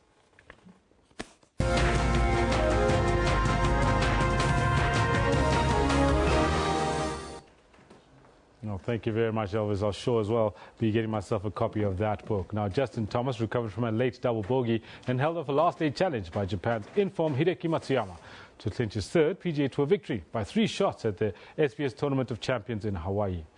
The long-hitting American had been a commanding 5 strokes in front with 5 holes to play at the Kapalua Resort on the island of Maui before his lead was stunningly cut to just 1 after 15 holes. Thomas then benefited from a two-shot swing at the par 4 17th, where he sank a three-footer for birdie after Matsuyama had three-putted for bogey, and also birdied the last to close with a 4 under 69 in the PGA Tour's opening event of the year. The 23-year-old from Kentucky, whose previous two victories on the circuit had both come at the CIMB Classic in Malaysia, finished with a 22 under total of 270 in the elite 32-man winners-only field. Matsuyama, who had triumphed 4 times in his previous 5 starts worldwide, placed second. This after closing with a 70. Now, fresh from a first-time defeat to young Bulgarian Grigor Dimitrov, Ken Nishikori has pulled out of an exhibition event in Sydney to recover from a hip injury, with the Japanese world number 5 reluctant to take any risks ahead of next week's Australian Open. Nishikori, the 2014 US Open runner-up, had been scheduled to play alongside Spaniard Rafael Nadal against Nick Kyrgios and Bernard Tomic in a Fast 4 exhibition event in Sydney. And you also have, that Kevin Anderson has pulled out of the Australian Open. Now, moving on to other sporting news. Following the Premier League loss to Tottenham, Chelsea produced a 4-1 victory over League One team Peterborough United in their FA Cup match. They managed this with 10 men after Chelsea skipper John Terry was sent off for his tackle against Lee Angle. Let's take a look at some of the match highlights. Space here for Ivanovic, 4 up in this attack. Batshuayi scores. 2-0, 2 minutes before half-time. Clinical finish is Pedro. Willian, worth a go from there, surely. It certainly is. Super strike, 3-0 Chelsea. And that surely put Chelsea's name into the hat for round 4. And Forrester brings it away. And he's found Angle, who's gone over John Terry. Now, the referee gives the free kick. What next for Chelsea's captain? It is a red card. Oh, that's horrendous for John Terry. And Peterborough will be thinking, if we can pinch a goal, Ango is in there, and they have got a goal. He's put it in, the man who came on moments ago. Bader. Pedro, Batshuayi, Pedro, oh, brilliant! Well, that's how to eliminate any doubt whatsoever. Pedro with another glorious finish. He'll be thinking it should be a hat-trick, really, when you consider what he missed. All right, now Pedro showing his worth there. Now here's a quick summary of yesterday's FA Cup results. As you will know, matches were played across the length and breadth of the British Isles. First up, Tottenham Hotspur, they beat Aston Villa 2-0 at White Hart Lane. That's the second victory in a row at Tottenham Hotspur that they get a 2-0 victory in. And Chelsea, recovering from their London derby loss to Spurs, were beating Peterborough United 4-1 at Stamford Bridge. Then at Riverside Stadium, Middlesbrough beating Sheffield Wednesday 3-0. Liverpool are getting a 0-0 draw against Plymouth Argyle, which means Plymouth Argyle get a second chance to try and beat the much vaunted Liverpool. Cardiff City 1-2 against Fulham at Cardiff City.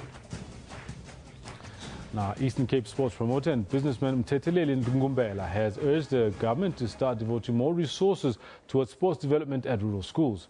He hosted the annual Ngumbela cricket tournament at Hilltown near Fort Beaufort. The tournament has been a breeding ground for upcoming cricket players since its inception in 1989. A tournament that began with an idea of drawing young people away from social ills like crime and drugs has now developed cricketers who play for franchises across the country. However, the founder believes that government can do more. After so many years, when it started in 1989, to want to see our black people playing on a South African team. But the problem is one, our government, my government, it doesn't want to build facilities for sport. When you are a government, first thing must be a sport. Cricket South Africa says it's fully behind the grooming of sports stars from grassroots level. We are linked with schools, we are linked with the Department of Sport, where we're trying to resuscitate interest in schools where there was no cricket, and also trying to build capacity where there had been cricket, but you need at least a bit of a push to make sure that you have a working relationship. The tournament usually attracts large numbers. It's still exciting. Our families come here every day. They look forward to coming to England just to come and celebrate the whole cricket week. I wish that they go more further to other villages and they will see what's going on there for the sport, for the youngsters. The 3 pavilions named after cricket legends from Hilltown and the surrounding areas were officially unveiled.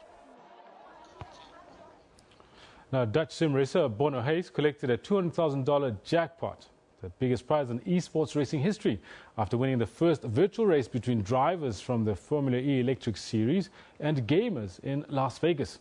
In addition to the $200,000 first prize, the 21-year-old Hayes also took an additional $25,000 for securing pole position in an event boasting a total prize pot of $1 million. The virtual e-race, which does not count towards the Formula E Championship, took place at the CES Consumer Electronics Show and featured 20 race drivers and 10 gamers with matching equipment. All wore flame-proof race suits despite competing in a virtual world, as if driving actual cars. The gamers who compete online in virtual series such as iRacing and Formula Sim Racing earned their places in a Road to Vegas challenge and were paired with the 10 Formula E teams. The e-race, attended by Jean Todt, president of motor racing governing body, the International Automobile Federation, the FIA, had to deal with some technical issues that delayed the start. But once racing got underway, the thrills and spills abounded. It ended with a typical motor racing controversy, as Finn Olli Pakala celebrated victory only to have it rescinded when stewards handed him a 12-second penalty after a post-race investigation demoting him to third. It was found that although Pakala had crossed the virtual finish line first, he was judged to have gained an advantage through a software glitch that enabled him to use the sport's fan boost feature for longer than permitted. This allowed rival gamer Bono Hayes to be declared the winner.